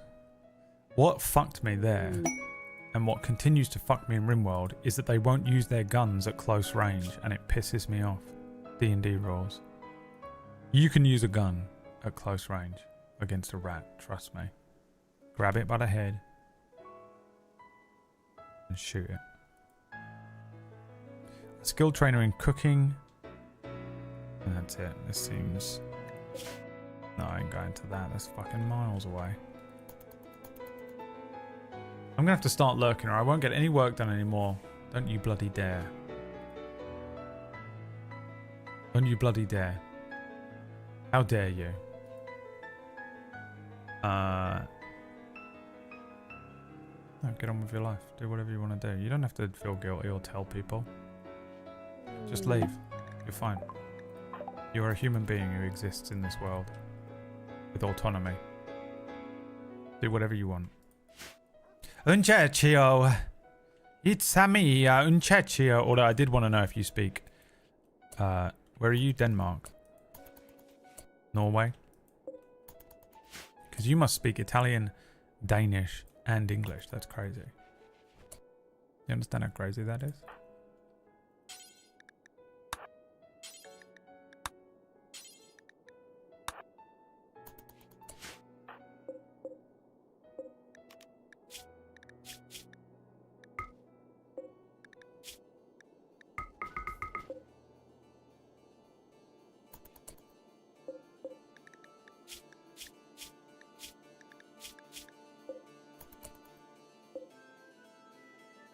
Dean Hall?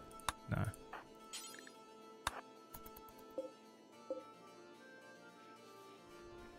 Being bilingual in Europe is pretty much a must if you're born outside of the UK. Well, if you say so.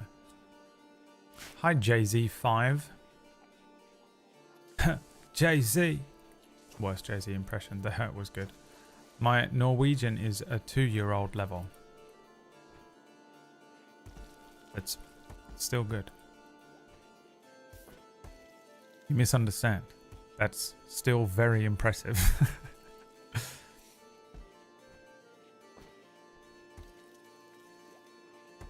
She's like, I was leaving and you started speaking to me and asking me questions. I am sorry, mi scusi. I don't know any Italian. The only thing I can say in Italian is ti amo, which means I love you, and I don't want to say that because she'll be like, I'm pressing charges. Is it ti amo? Ti amo. Sei bellissima. I can say sei bellissima. You're beautiful. Which is still also correct. Oh, for fuck's sake, a flesh beast is attacking. What is it? A finger spike. We've only got Dean. Can Tifa fight? Tifa can fight. Yeah. Tifa and Dean. Okay. Honey, safe zone. Dean, Tifa. Draft it up.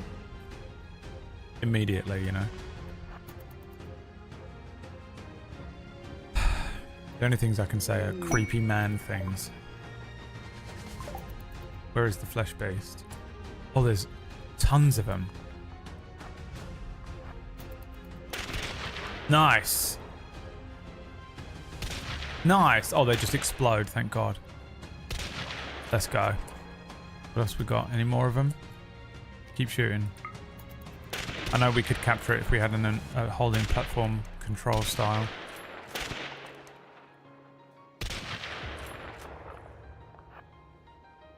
Is it dead? Let's go. Absolutely smashed it. There's one thing Dean Winchester can deal with. It's a flesh spike. He could deal with my flesh spike, you know what I'm...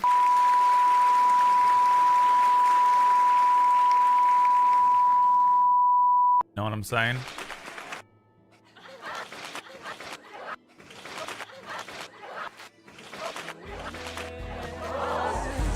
Who's mental illness? No, there's another flesh spike.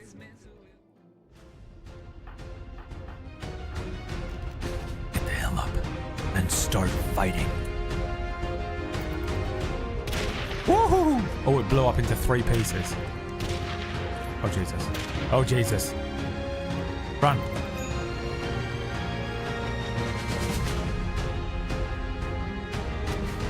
Tifa, run for your life. Tifa, run for your life. Dean. Save Tifa for the love of God. Tifa. Dean. Don't fuck this up, Dean. Oh, Jesus Christ. Oh, he's dead.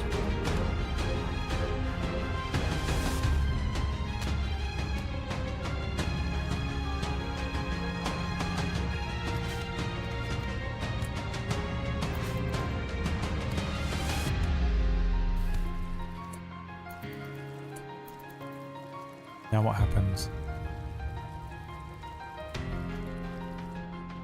We have to let them crawl inside. There's no other option. Although when they open that door, they're going to come for Honey. Shit. Fuck, they're inside. The dog! Jeb, get up.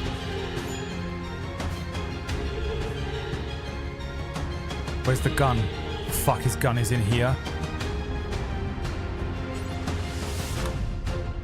Sin. You must fight the flesh spike. There is no choice. Oh, Jeb's dead. Oh, the dog. Oh, no, he didn't. Sin saves the colony again.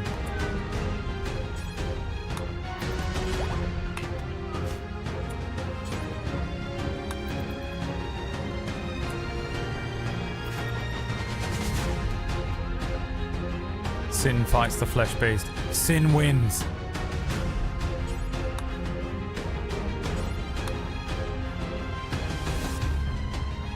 Fuck me.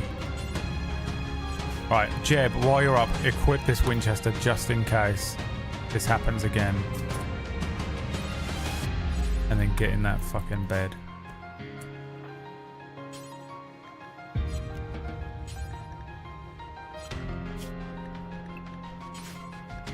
Tend to Dean. Health. Death in 5 hours. Death in 22. Death in 5. Death in 10. Come on, Tifa, get to her bed. 4 hours.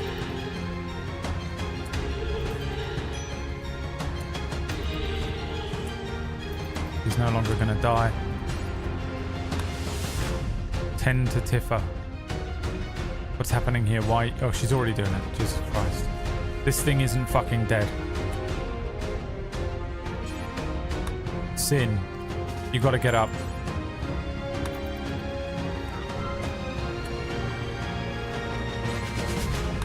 Sin is the hero of this. And what I've learned is we need melee weapons. Okay, who's next? 21 hours, 8 hours. Tending to Sin.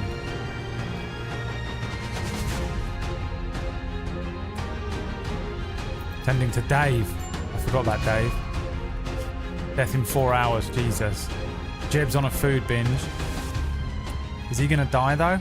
Oh, he's gonna die. Honey's got to arrest him. Calm Jeb, please. Calm him. Did it work?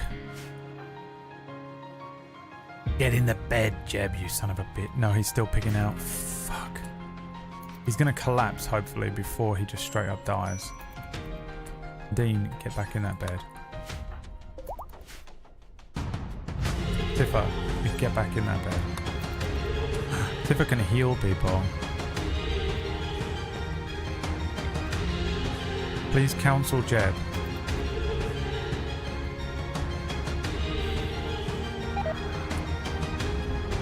Honey, please tend to Jeb. Tifa, rest until he'll. Actually, Tifa. Yeah, rest until he'll. Dude, fuck me, this is fucking crazy. Jesus Christ.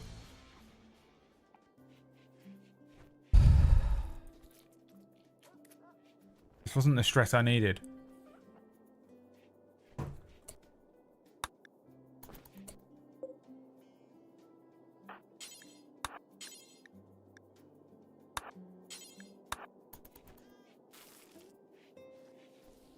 Jeb, get in that bed right now.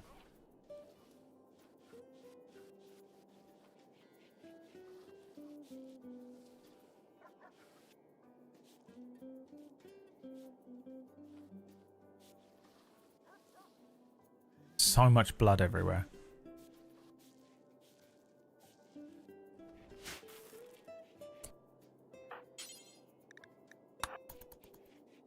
Refuel the stove. We need to change that into an electric stove.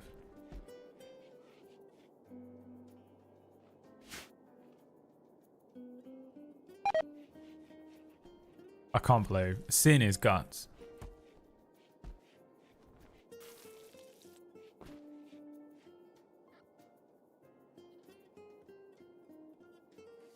He is going to have... Has he got skills? Sin is a night owl. What are the night owl hours again? You'd think I'd know them by now. Set timer from... So really, actually, he can do anything because he's a child. But he needs to sleep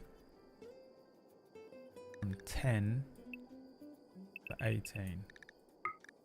He can do recreation as soon as he wakes up and before he goes to bed.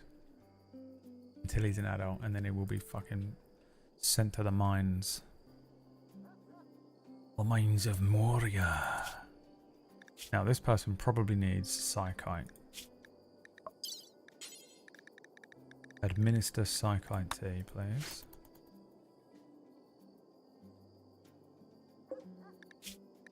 And then do it again. What a shitstorm this has been. Randy, leave me alone. As long as Dave survives. Pretty fucked up. He's got lung rot, whole body, blood loss, stabbed in the neck and the front leg. Jesus Christ. 40-minute anxiety talk. Fine. Plays Rimworld. The stress levels through the roof.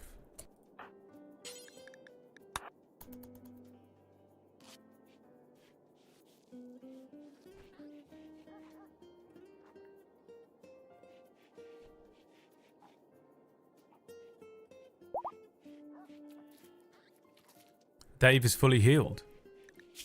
No, he isn't. He's still got lung rot.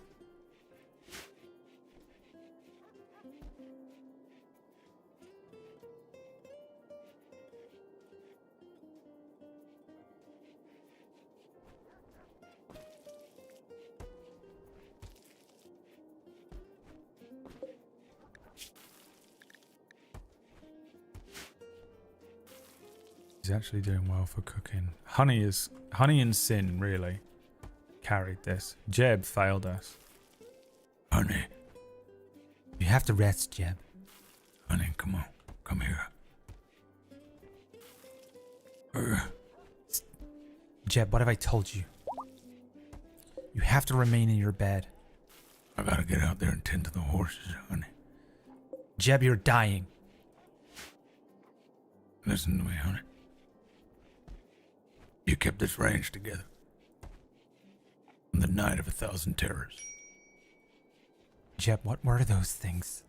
They were flesh spikes. Only Dean knows how to handle them, but Tifa got in his way. Got herself shot up. He couldn't kill him. Had to rely on the boy. He really came through for us, honey. I said some bad things about that boy when he first arrived. But he may well have saved the whole goddamn ranch, honey. Every year on the 13th of April, Brandids can have a special celebration. To begin the ritual, select one of the following and click Begin Patriarch Celebration command. Ritual spot. Now, we're going to need other stuff for that, aren't we? But I don't know if any of them... They can all stand and walk around, so maybe we can still do this.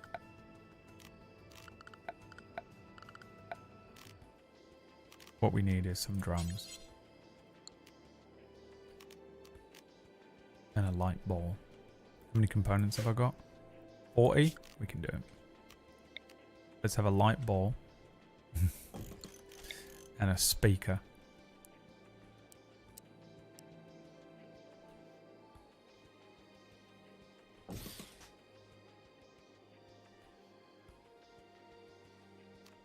And a patriotic symbol. Oh, okay.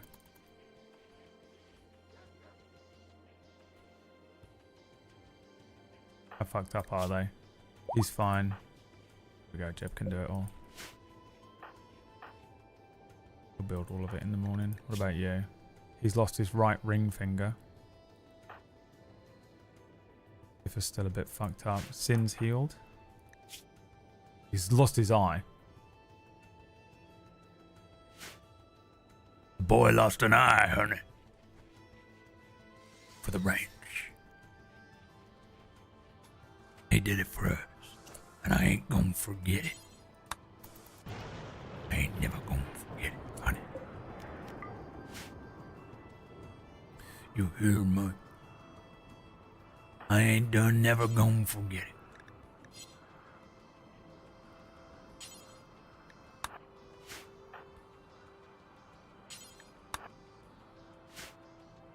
Whose is this one? It's just one that's never been used. We just have a spare.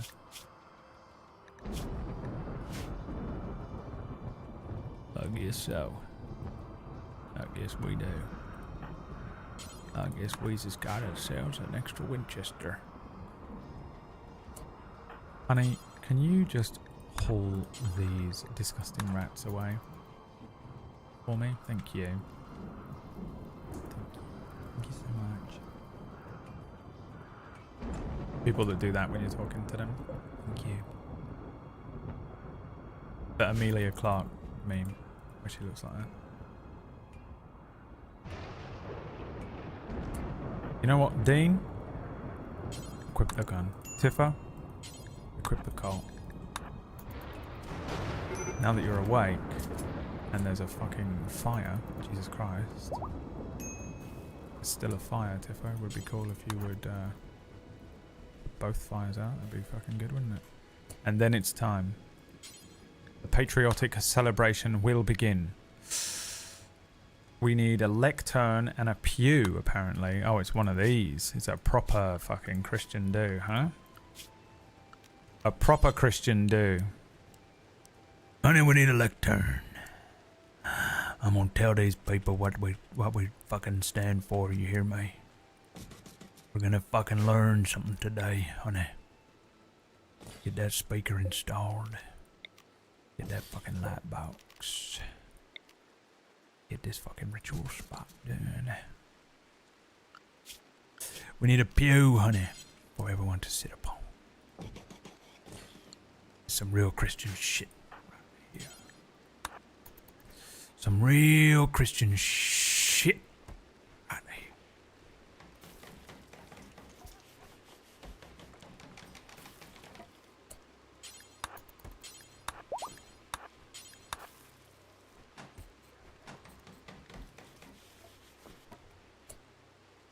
Honey, tidy this goddamn room right now.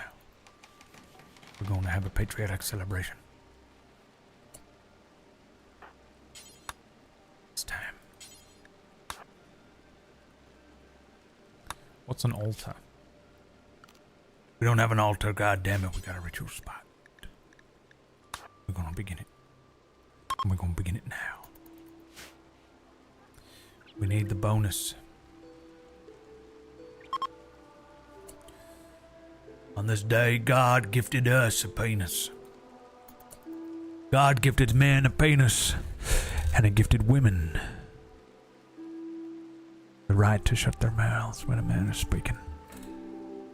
On this day, God gifted man a rib, and women done steal that thing straight away. See them bitches. Women are bitches, amen. Amen. Amen. Amen. I don't know how Christians speak, but I assume it goes something like that. I don't know how to do a patriotic celebration for Christians, but I'm guessing it's something along those lines. Unforgettable.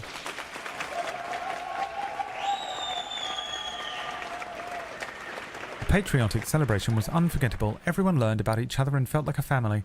Everyone participating in the ritual gains +8 mood for 6 days. You gain 20 goodwill with the Alliance of Everlore.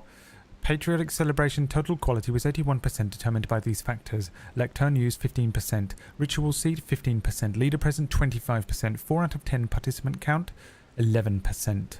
4 out of 10? Who are we missing? There's 5 of us in here. I know there's one elsewhere in the world that's been kidnapped. They took her. Due to the quality of the ritual, your development points have increased from 4 to 5 from 9. Okay, Tifa. Rest until healed. Honey. Clean up all this bullshit. Because it ain't never going to get cleaned because the rain ain't going to wash it away. The rain comes down. Wrong song. They took her. Voice acting on point today, trying to be nice to me now. Trying to be nice. Knows he's about to get shot by one of the mods. Trying to be so nice. Coming in. You'll never win. What's more important on deciding the appropriateness of having a beer? Current time of day or how long one has been awake? I'd probably go with how long one has been awake. Almost definitely how long you've been awake. Especially if you're the type of person that works nights. If you work nights, that time of day is irrelevant. If you've just been awake for 3 days straight, you probably need a beer. It'll chill you out. You might be able to fall asleep. Oh my god, you finally acknowledged me. Took you long enough. I'll acknowledge you right now.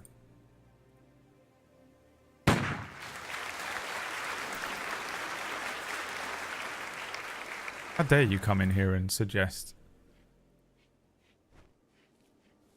that I'm supposed... What, am I supposed to fucking read every one of your little messages to me? Is that what you think this is? You think this is just a fucking phone with a direct line to me? Do you think you're the mayor? You think I'm Batman? You think that's what that room is? No. The room's just there. The fact that I speak to any of you at any point, you should be fucking grateful I ever respond to a single... Is that what you think this is? Is it like a privilege? What do you think is happening here? That's what you think the chat room is? Is just a DM to me? That's not what it is. It's a chat room. You're all milling around in there like ants, and I'm up here like a fucking god looking down upon you. Every now and then I might bestow upon you some words and some attention, but don't for a fucking second think I have to do anything you want me to do. You people are nothing to me. You show up, you give me money, and you fucking leave. Preferably silently. How dare you wander in here with these presupposed assumptions? Ooh, I got there almost. I got there almost. Got there almost. Almost. Here we go. He's got a fucking thing. Hold on. Shut up, me. Let me see what he says. Unban request. I thought Brad and I were having fun. I can calm if you would like, not a problem. He has no idea what's going on here, does he? Just, why do these people watch the stream? It's most of you, by the way. Most of you in here have no fucking idea what's going on. I'm just saying stuff and you're like, I think I know what that means and I'm going to interpret it my way. I don't even really care how he intended for it to be said. I'm going to interpret it my way. I'm going to take what he said and I'm going to cut it up with a bunch of bullshit in my head and assume that that's what he meant. And I'm going to get on with my day, safe in the knowledge that I don't know fucking shit about anything he said ever. It terrifies me. It terrifies me because I'm like, you guys just think like when I'm doing a silly little voice and I'm doing a joke pretending to be a weird, hard right Christian who's giving a sermon. The joke is that A, I don't know anything about Christianity. And B, my interpretation of it is that probably it's some sort of misogynist fucking take. But there's at least 10 people in here that were like, hell yeah, man, women ain't shit. They are bitches, you know? Just fucking insane. There's another 10 people that are like, I don't understand why he said that. What's happening? Where am I? I don't know what's going on. It's crazy to me. Crazy. It's so scary. Can you imagine that? Can you imagine you're just saying stuff and there's just a whole group of people that completely misunderstand everything you're saying? And you're just out there every day. Every day.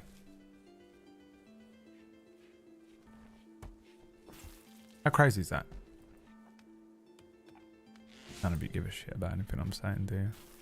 Shut up and play your game. And say stuff that's funny that we can misinterpret. Barack Obama. I did it. You hear that? It was in there. You hear it on the last word? Pretty sure I just did a pretty good Barack Obama impression. So. What's going on with this one? Is she ours yet? You will be mine. Oh, yes. You will be mine. More Psychite tea, please. No, never had that happen. You're one of them. You're one of the 10. What are we completely misunderstanding today? Fucking everything. Everything, Dylan. I don't know what's going on in here. They don't have any fucking idea what's going on in here.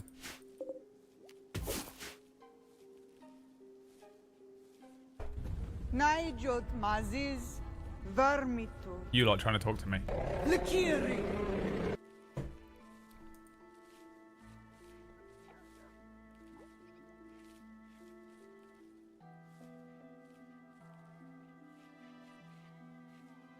Right, how are we looking? What's Honey doing?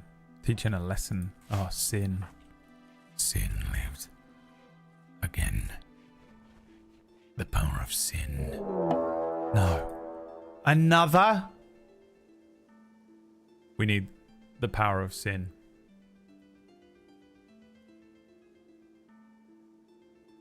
We need the power of sin.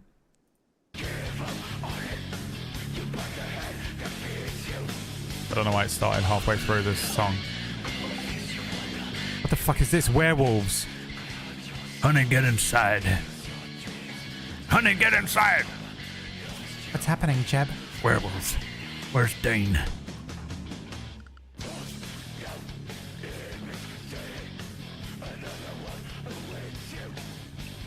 Tipper. Dane, get your guns. Meet me outside. We got werewolves. Again. Werewolves again? You heard me, goddammit. Werewolves again. They said we was attacking immediately? No, they're milling about. We're gonna fucking hunt them down.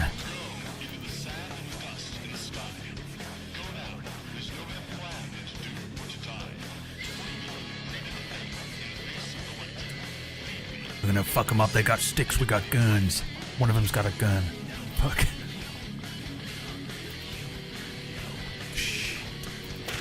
Come on, fuck him up, fuck him up, fuck him up, fuck him up, quick. Run! He's got to be injured. Jesus, he's got a gun. Run. Retreat, retreat, retreat, retreat. Retreat, for fuck's sake. Come on. Keep running. Keep running. Keep running. Back to the homestead. Yeah, we've staggered him. We've staggered him.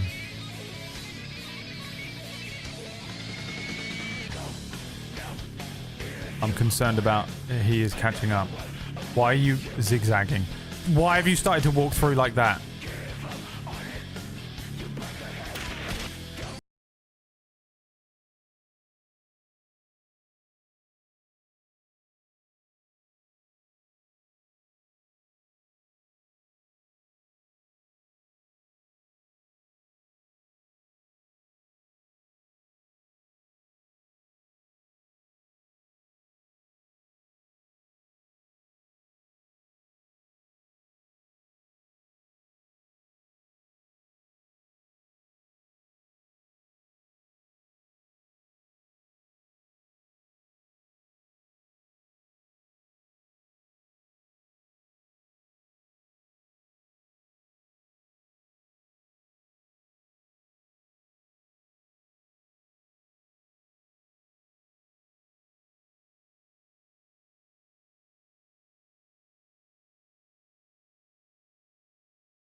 Nope.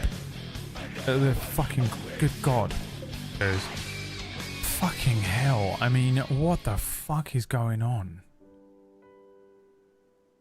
This has been absolutely fucking brutal. And you know the only problem we have is they won't fucking shoot people close to them because that mod doesn't work anymore.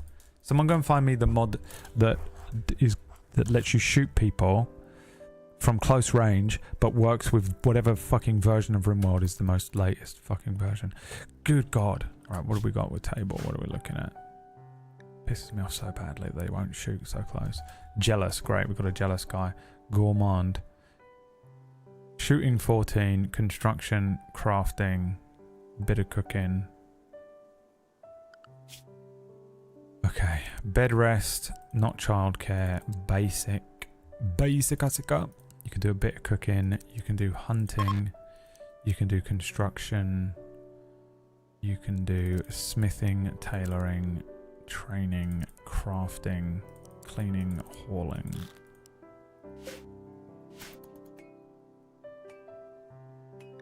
Tifa's dead. Dean's been kidnapped.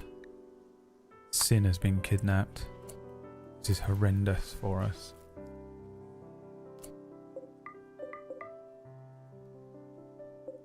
Absolutely horrendous for us.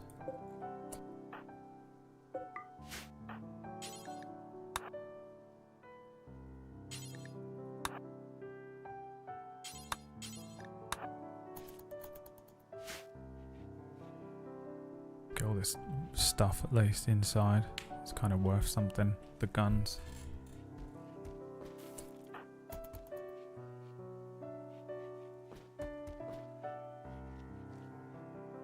It's Table's story now. What's he doing? Burying people. Wait, don't bury Tifa. Gotta build a thing for her. Jeb, you should not be up drinking beer. Jeb is... Who was in here talking about they're gonna drink a beer at fucking 8 in the morning?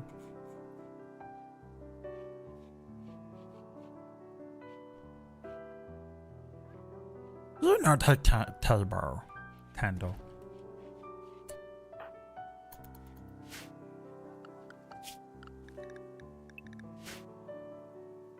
What a nightmare. What an absolute shit show today has been. Wish we hadn't played. It was part of me that was considering just not playing the game and just chatting shit today and then bouncing. I wish I had. I'm going to log into this next week like, what the fuck just happened? What happened? I'm not going to have any memory of this.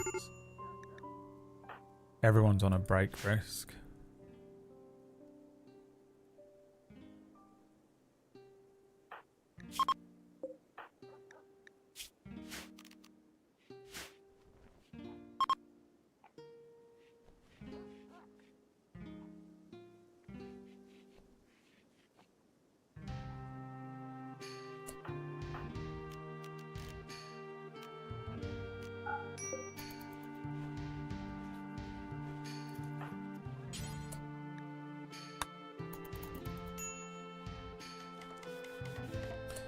Is the gun he's got better? The Colt single action army can't be better, can it? Damage 12, range 20. What's the other Winchester? Damage 24. Sold. Equip that. Jeb. Equip that. It's time for Table to bury Tifa, and then we can at least do a funeral, and that will give him a bit of a mood buff. It's a sin. What a nightmare. We're not going to get that long to play this today because I have to go and cook another dinner. Did you see my dinner? Toodle! Toodle! Toodle! Toodle! Toodlehausen! Toodle! Toodlehausen! Toodlehausen! Toodle! Toodle! Toodlehausen! You ever see that Family Guy where he's like, Mom, Mom, Mommy, Mom, Mom. You see the dinner I made myself? I cooked that. Who suggested beef stroganoff, by the way? Last night to me?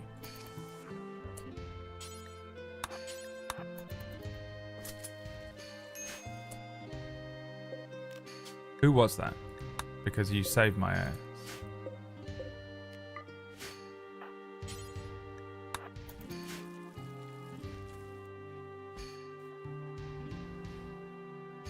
Where? I put it in the just sharing stuff channel.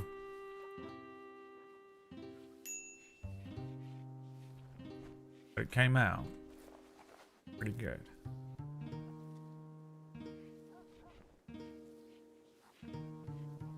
I made that from the scraps I found in the kitchen. Some random pasta. I had to replace that, so it would have been better with 100% would have been better with mushrooms instead of the other thing. Whatever I put in it.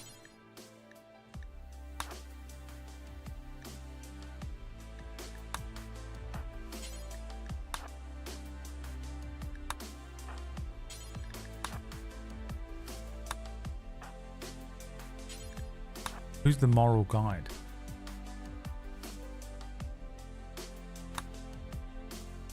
We don't have a moral guide. Isn't that Jeb?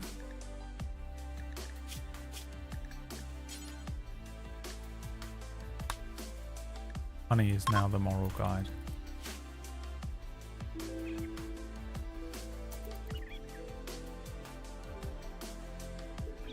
I made some tuna goulash last night. I don't know what goulash is, but I don't like tuna, so it was going to sound gross no matter what you said.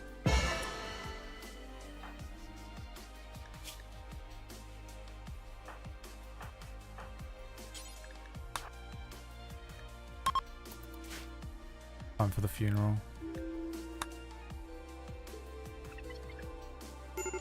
Just Jeb, Honey, and Table now. The Table's literally dressed all in black like that. The guy, Rip, or whatever his name is from Yellowstone. You get a +5 mood buff. Okay, that might see them through. They're kind of freaking out a bit, but...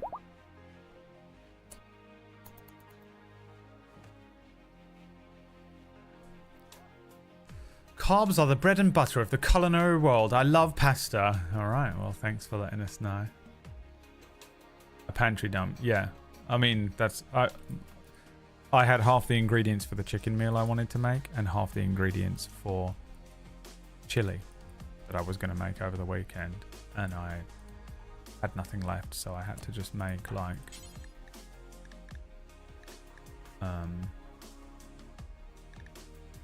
what's happening to her?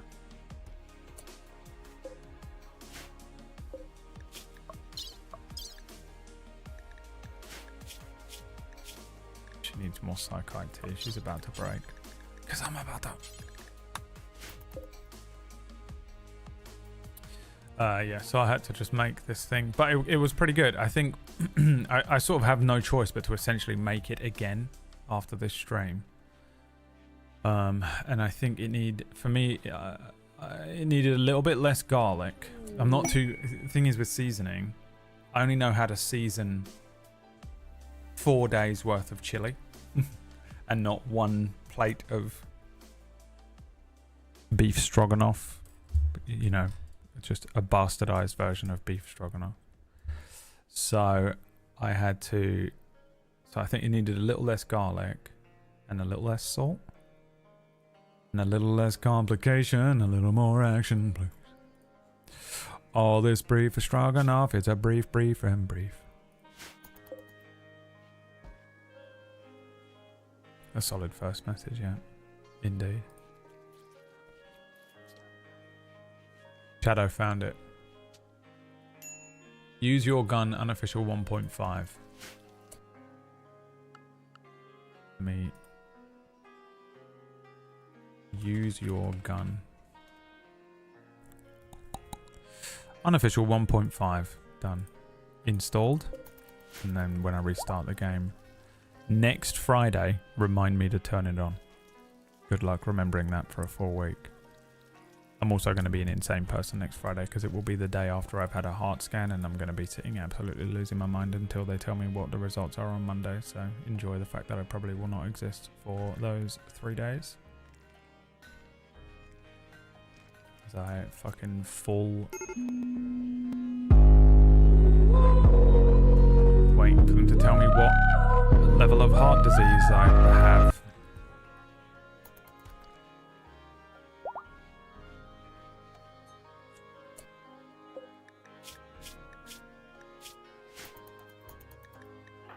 Honey's on a major break risk. What do you need? Colonist died, slept in the heat. Slept in the heat? Is it hot out? Yes, it's extremely fucking hot. What's going on? How do we fix this? Can we just put one of those cooling things in here for now?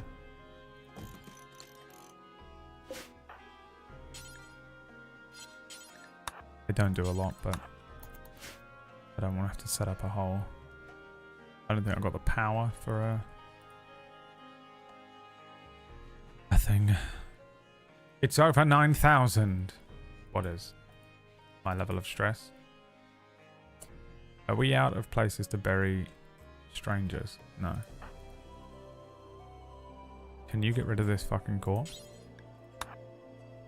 Jesus. Just sitting out there rotting, pissing everyone off when they look at it.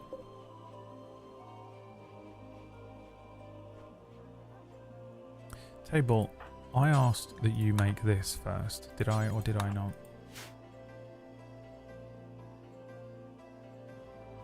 Fucking Table. Table is a great name though. My next character is going to be called Table Space Story. Starvation from Table. That's because he's a gourmand. He needs to eat like 50 times a day. This passive caller did absolutely nothing. It is doing something slowly. Very slowly.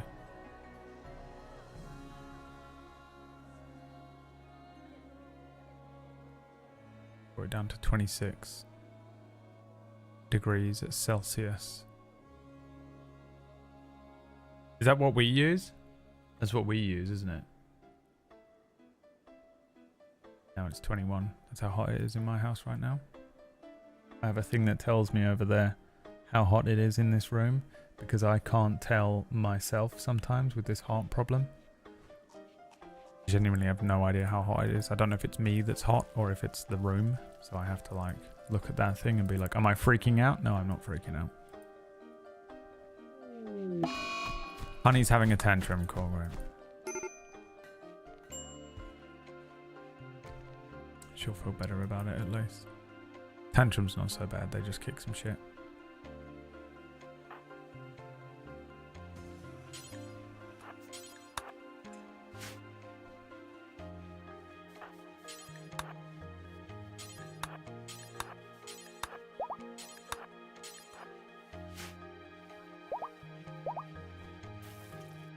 Right, everyone's healed up.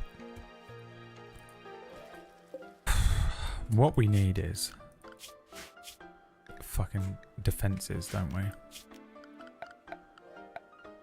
Not that it's at all gonna help us, but can you equip a knife? Do I have the thing where it lets them equip a knife and a weapon and a gun? So they switch.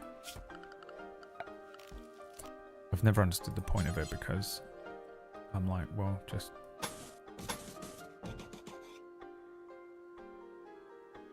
What if you just shoot the person?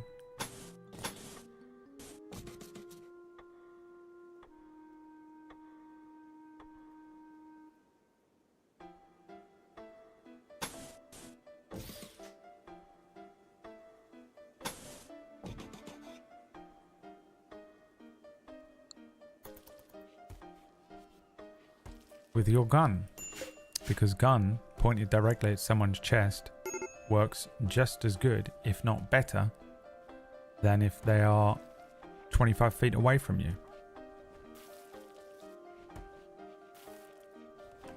And yet, a video game says no.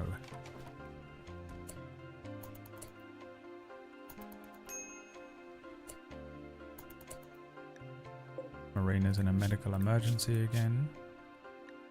She needs food.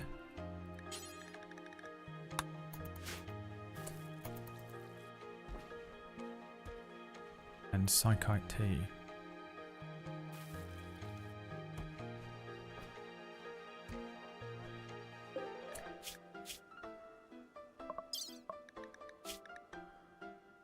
Resistance is only down to 5. Who have we got working on that? Wardening, Honey, and Jeb.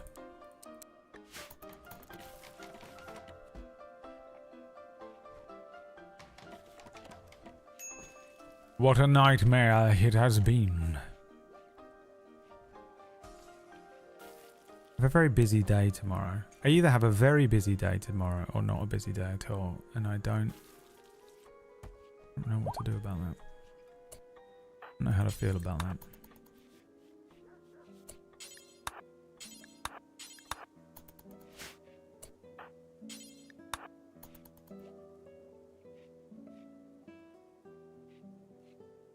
Oh, this is this thing. This is what Tifa did. Right.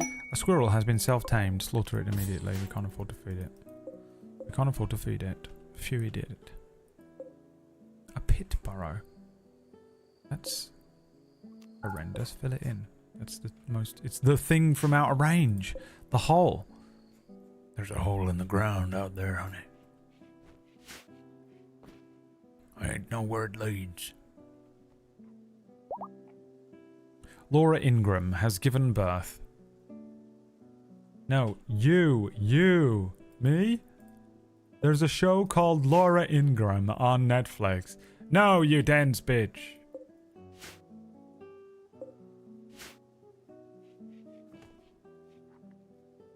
Fucking Laura Ingram, man. Why I? Chunks of spacecraft, you say. Don't mind if I do.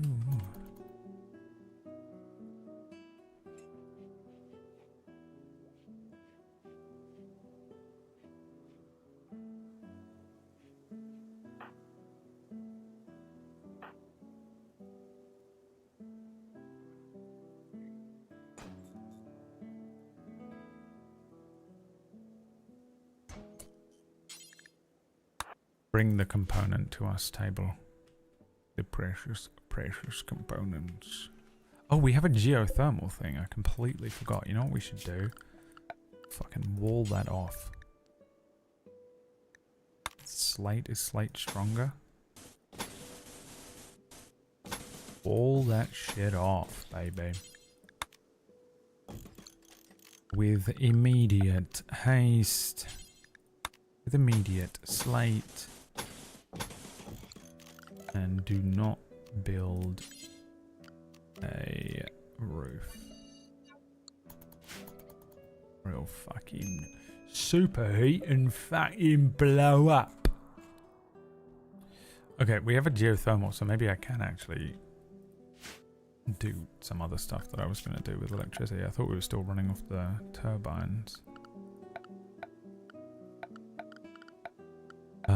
What do we need then? We could get a fucking horse cart. I know that one thing that we need is an electric stove. We have a smelter.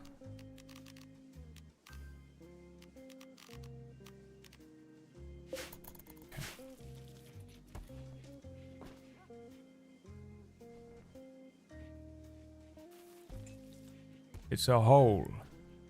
A bad hole. It's out there and it's real bad. Oh, fuck, a heat wave. Oh, shit. Now we've got to put this in, haven't we? I do not know how to do this. I guess the only thing we can do is pop 2 of those on there. She's going to die if we don't do it for her as well. Probably need to do this. And then we just have to vent up these rooms. Vent up the bedroom and just hope.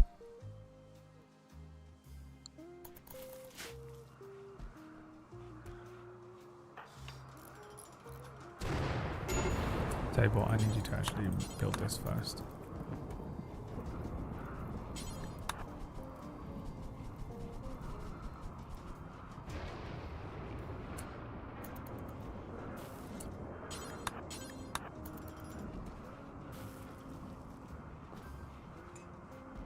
Otherwise they're all going to complain about sleeping.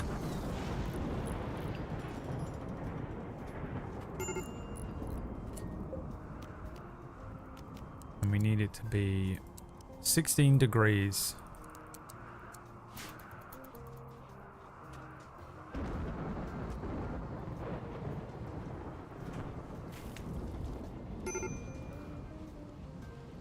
There's the fire. It's raining, guys. Leave it. It's fine. Okay. Let it rain.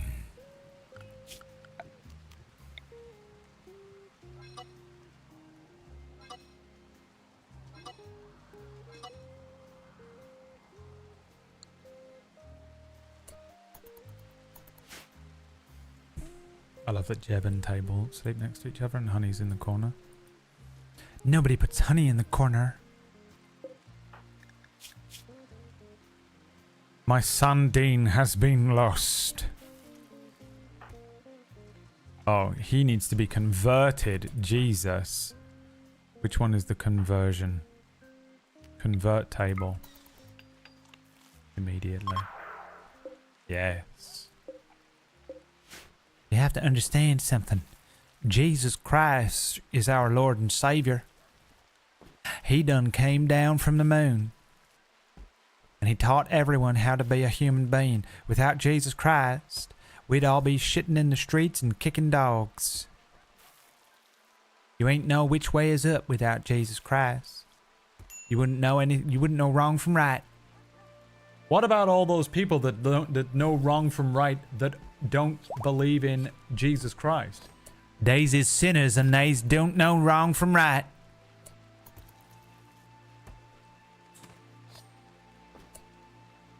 Uses ain't listening. Is use. Let me tell you something. When Jesus Christ comes back from the moon, he gonna have a few words to say to you. for what you said about him. He gonna slap you upside the head. Because that's what Jesus Christ does. He slaps people on one side of the cheek and then the other.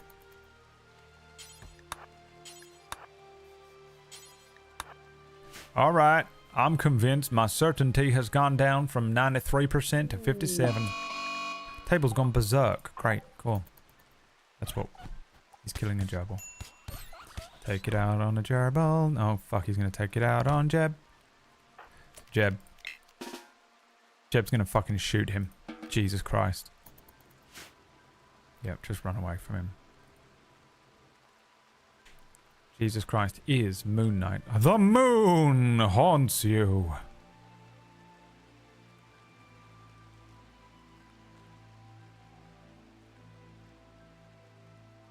How long is this going to last? Can't catch Jeb. You ain't never gonna...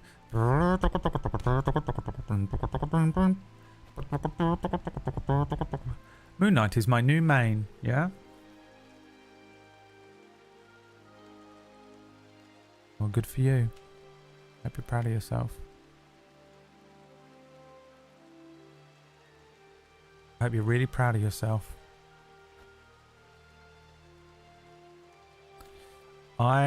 When a Moon Knight just annihilates me with that bullshit he does, where he just throws one of his arms down and then turns it into a submachine gun, but it's behind me, it makes me want to play Moon Knight. And then I kill like 15 Moon Knights without any problem ever. And I'm like, well, maybe I won't play Moon Knight. Oh god. Free ambrosia, you say.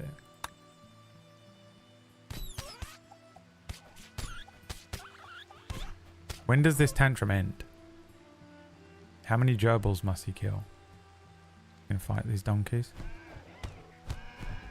There we go. Alright. Rescue table.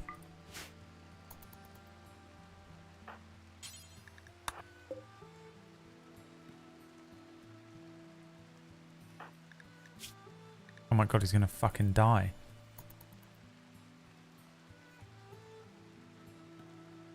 What caused his tantrum? I think it's the religious stuff.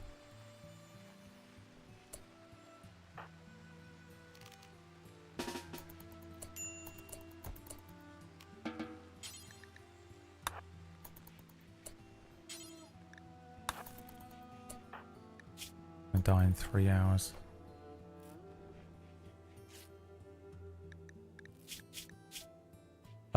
Basically just loads of religious shit. He's also malnourished. He can't stop eating food, but that's because he was running around like a maniac outside fighting donkeys and gerbils.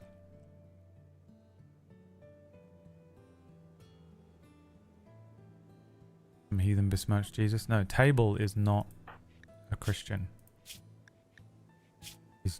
He's a creed of beasts, and we have to keep converting him every 2 days. He's the one that must be converted, like those TikToks.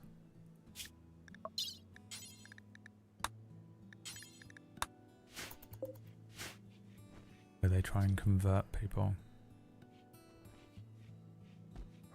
by being like, how do you know God is real? And they're like, I don't know it, cause I've been known it my whole life. Oh, she died of heat stroke? Great, cool. After all this time, all that effort. Good God.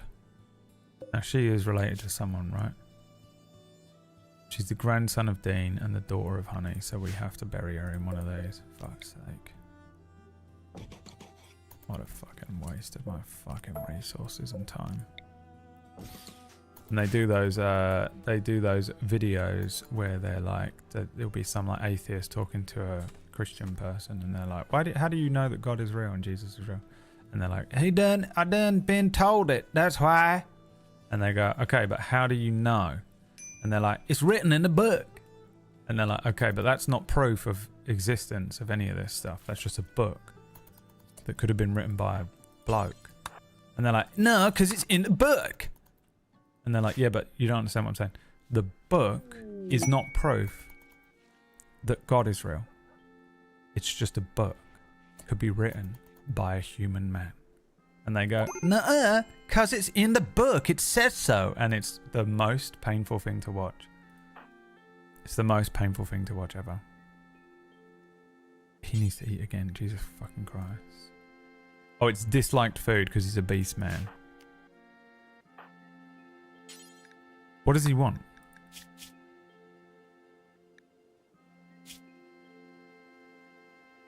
Slaughtering animal. He wants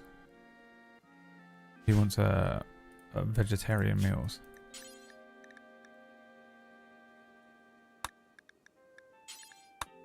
Okay, we can make some of these and then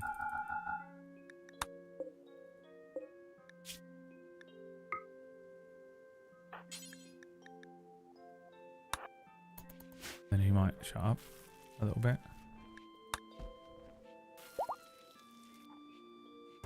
The book has so many pages. Why are all these people American Southern hillbillies? Why do you think, Cat? If you were to hazard a guess, there are 2 reasons. Why do you think? You can take either one of the reasons, I will accept.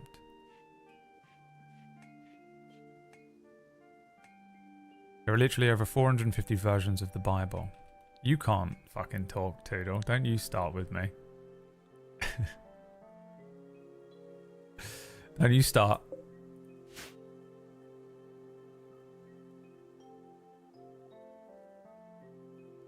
I live in Appalachia, and I can confirm those are real conversations. Yeah, I see them on TikTok. They come up sometimes. I used to be like militantly atheist. I'm not anymore. I used to love that kind of content when I was much younger, like watching like an atheist debate a Christian or something. You know, or like Richard Dawkins would debate one of those like evangelions. I used to find it so interesting to watch.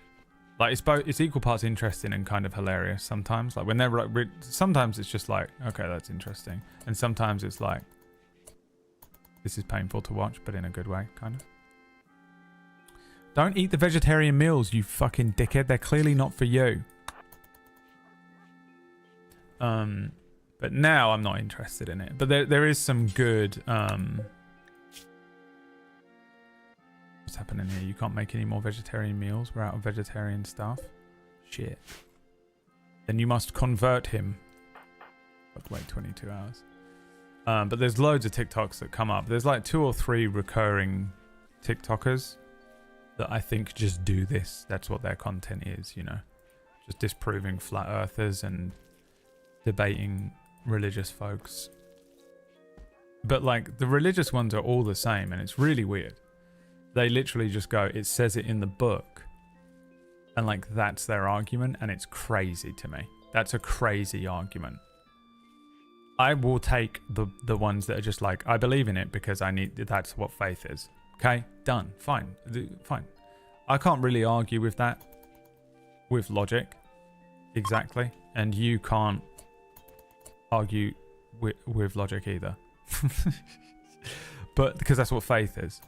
Faith is kind of illogical, but I understand it and I get it. That's the point of it. And I hope you're rewarded at the end of all of this.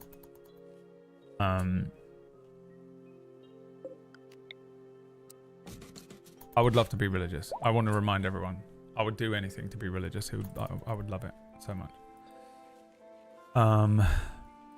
But the ones that are just like, it says it in the book is crazy to me. When they do, you know, have you ever seen those? Because I'm just saying it says it in the book. But like when you watch people just like, these guys that are used to debating will just like run circles around them where they're like, this book. And the answer is just, it's in the book, is fucking nutso to me to watch happen over and over again.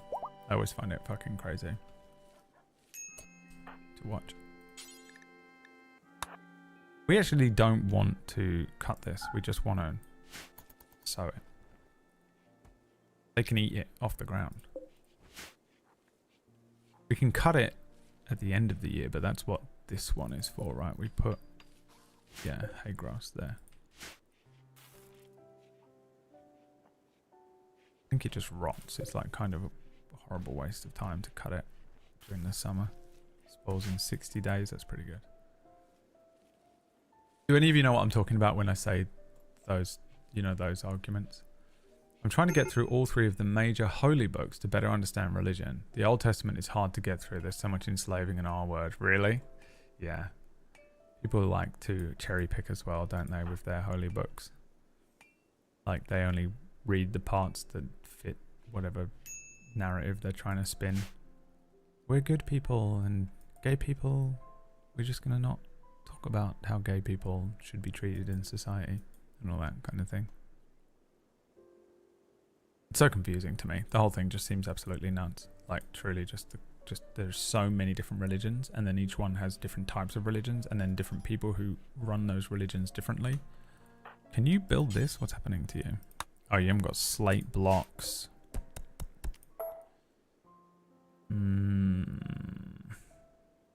What blocks do we have? 20 of those. 218 limestone. We'll do a limestone sake. A limestone sake. We'll do a limestone sake. A little lime. Who doesn't like a little lime? A little limestone.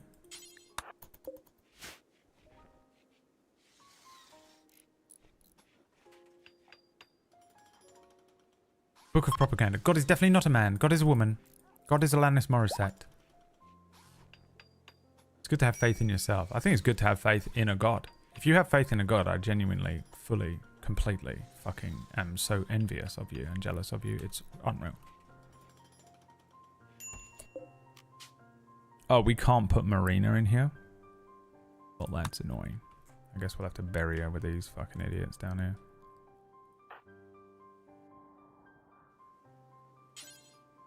Oh, you can't do it. It has to be Table, who is healing. Oh, Honey could do it. It's her mother, after all. I was religious until about 18. I wish I could get that time back. I would want it the other way around. I'd want to suddenly become religious now.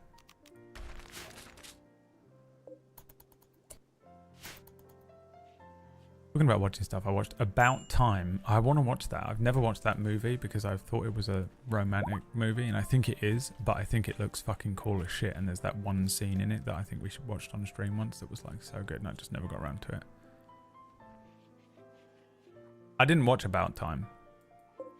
I just saw that one scene, and I haven't watched it yet because I'm scared. I'm scared of films like that because I think it might be it might emotionally destroy me.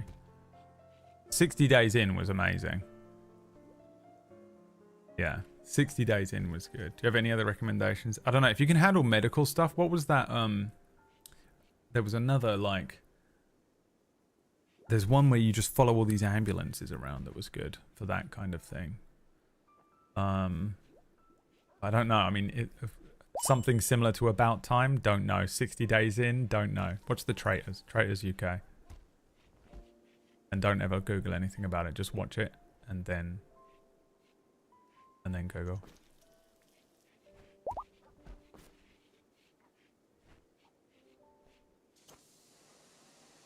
Exactly, Omega. Yeah, it's just, I think it's a waste of everyone's time. Just let people exist, you know.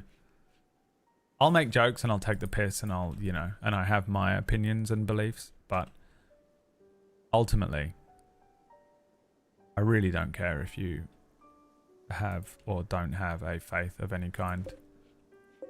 As long as you don't care that I don't as well, you know. It's annoying when you're like, I don't really believe in anything, it's cool that you do, and they're like, well, you should believe in because of, and then you're like, no, that's not what's going to happen here. We're going to sit and we're going to play Marvel Rivals, and that's the end of it. I like a lot of stuff that comes from religion as well. It does seem like there's a lot of peripheral stuff that I think does come from religion. You get a lot of like community stuff, as long as it isn't one of those weird, horrible communities that are like, if you're not part of the church, you're fucking dead, you fucking piece of shit, leave the community, we don't like you, you are fucking horrible, you know, like they do that. But if it's just like you go to church and you hang out, or you go to, you know, whatever, a synagogue, whatever you're going to, and you're hanging out. It's cool. You get a little friendly community. You know, you got your little WoW group. I think that having the thing, like the existential dread deleter, the existential dread deleter of truly believing that you are going to live forever, or that you're just an energy that will return to the fucking live stream, or you are, you know, whatever. You think you're going to live forever, or you, even if it comes with judgment, you're still not afraid of dying as much, which I would love to have removed from me, because I just live, all I think about is death all day, every day. And then there's a lot of other religions like Buddhism and stuff that I think are interesting, because like that one I could probably get behind and just do meditation all day and forget about caring about my possessions and computer and internet and everything. That would be nice. I could do that. There is some monk stuff that I can get behind. I think the existential dread deleter is the main one for me. But it's the ones that take it too far. The ones that are all taking it too far that need to fucking relax. Just fucking relax, okay? You got your WoW group. I mean, that's what it is, right? You know, it's a group of people with a similar interest. So I really have no problem with it at all. When I was younger, because my family are atheist, I was brought up atheist, you know, but I lived next door to a church.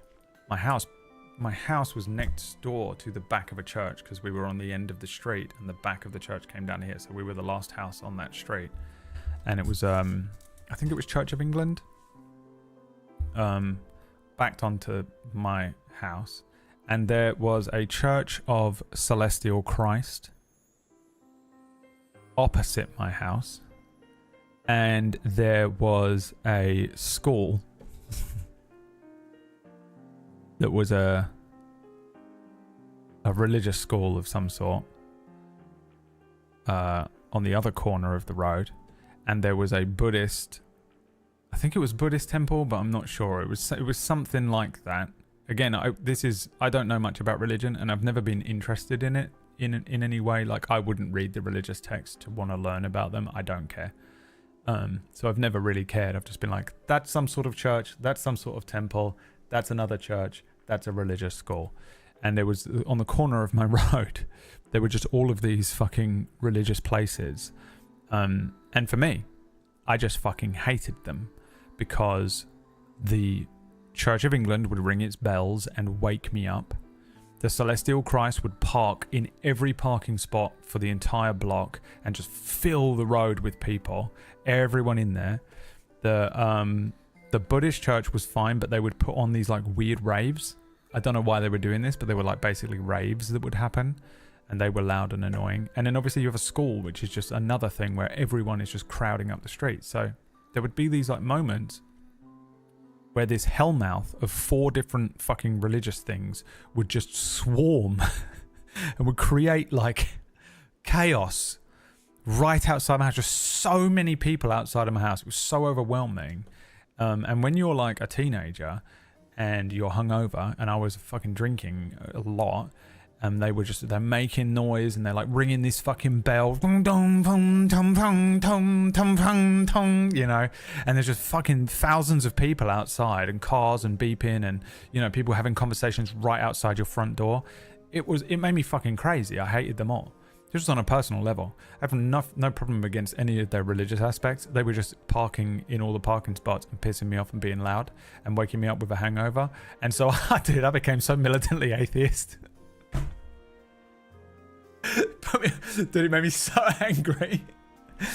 And that's the reason, you know? There's no other reason. There's no like, you know, like some people are like, yeah, fucking, you know, none of that.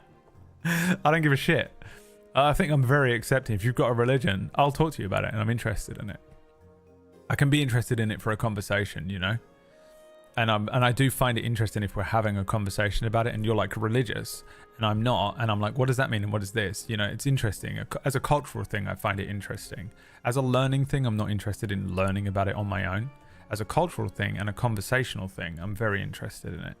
But when I was a kid, man, there was just people being loud outside of my house, and all 4 causes were religious, and it made me crazy. In my mid-20s, I just didn't give a fuck anymore. But my mid-20s, I was like, yeah, I don't care what you do. I don't literally care about what anyone does, really. If you're not punching me in the face, you know, or like trying to break into my house, or, you know, you're not being annoying or something, I literally don't care about anything you're doing.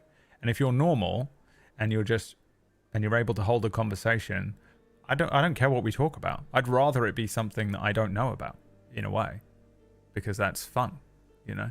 That's a fun conversation. But then I also learned that not many people are like that in the world, it turns out. So yeah, that's essentially why I you know, was quite militantly atheist. And I actually enjoyed watching those videos where you'd see like, Christian gets pwned, you know, or whatever, when you're 20 years old being radicalized by the internet.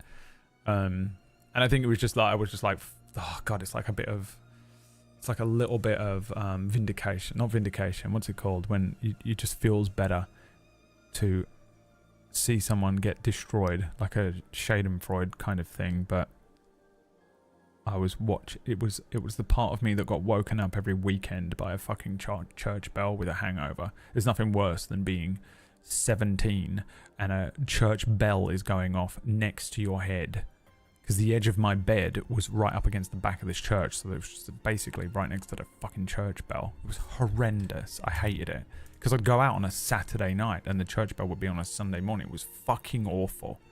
It's the worst thing you could imagine. But yeah, I mean, beyond that, I don't really give a fuck. I actually enjoy it. A lot of the time when I'm talking to someone that does have some sort of a religion, whatever it might be, as long as they're not like angling to recruit me, you know what I mean? Then I find it to be a very interesting conversation most of the time.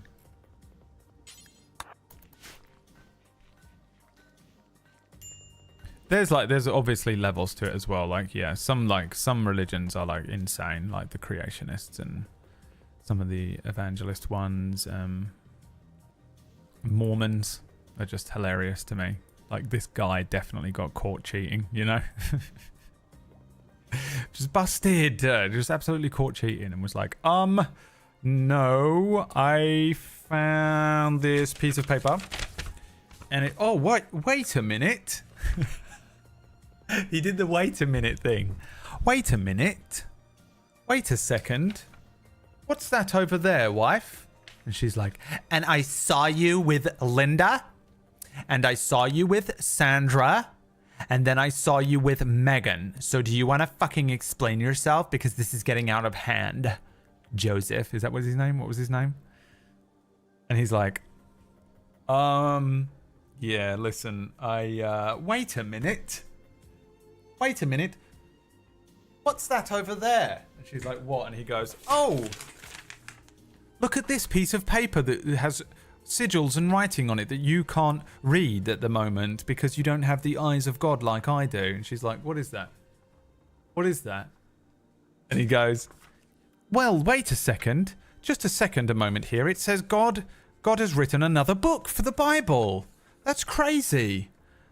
Oh my God, it says it's another book of the Bible. And she's like, really? What? You know, persuasion check, natural 20. Oh, it says in here that I can actually sleep with other women and have many different wives as well. Well, blimey, I was on your side. Wait a second, I was all in with you on that. I was agreeing with you on this one, that I am truly a terrible piece of shit.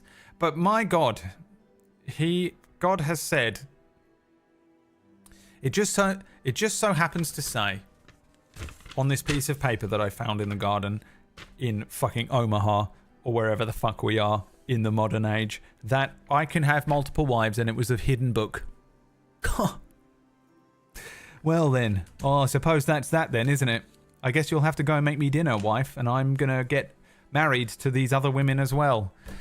And I suppose there's really nothing we can do about that, because I tell you, I was about to, I was really about to punish myself for what I've done, but wow, that was lucky. That was lucky, because we were almost in a really bad pickle there, weren't we, wife? I mean, it's so blatant what he was doing. How can you follow that religion? That one's crazy to me. Absolutely crazy. Convert. This is what got us on this conversation. Where is Table? We must convert him to Christianity. Come here, Table. It is time to be converted to Christianity with us. The unbranded ones. 66%, 27. And it's also just those videos on TikTok. Like, I do watch them from time to time. I don't watch them always because they're all the same, and I kind of do get a bit burned out on them. I'm like, I don't get as much gratification. It wasn't the word I was looking for, but I don't get the same feeling from them as I used to. I do find it interesting sometimes, but most of the time it makes me feel sad now. A lot of the time. Because I'm like, oh, this is just an indoctrinated child, and it makes me feel kind of sad for them. And sometimes I'm like, this isn't funny. This is a perfectly intellectual human being who is just so happens to be religious. And there's just two people arguing over something that neither of them will ever come to a conclusion on. And they could probably just be talking about the new season of From instead. But they're not. They're bickering about something that is a waste of my fucking time. Hi, a cool guy forever. Can we have the video clip, please? What video clip? Did I mention a video? Omaha, yeah. I don't know where they are. Utah? Where is it? Salt Lake City. I'm leaving now. I'm going to go and join a religious... See ya. I've decided to pick one. I'm going to roll it. I'm going to roll a dice. I'm going to roll a dice and I'm going to pick one at random. And there's nothing you can do about it. No, I've got to go and prep a D&D game. For tonight on Table Story, non-canon in 3 hours. Oh my god, I've not got time. I've got to get out of here. Thanks for watching, everyone. Remember, if you're religious, it's all good. Don't worry about it. If you're not religious, it's all good. Don't worry about it. Just get on with your life, and let other people get on with their lives. If you are Mormon, that's hilarious. And that's the end of it. That's the end of it. More Rimworld next Friday. Maybe we'll actually play some of it as well. If you're very lucky. We had a long chat at the beginning, so I didn't really get stuck into it, and I've got to go and cook another dinner for myself, and I don't like cooking. I just don't want to cook anymore.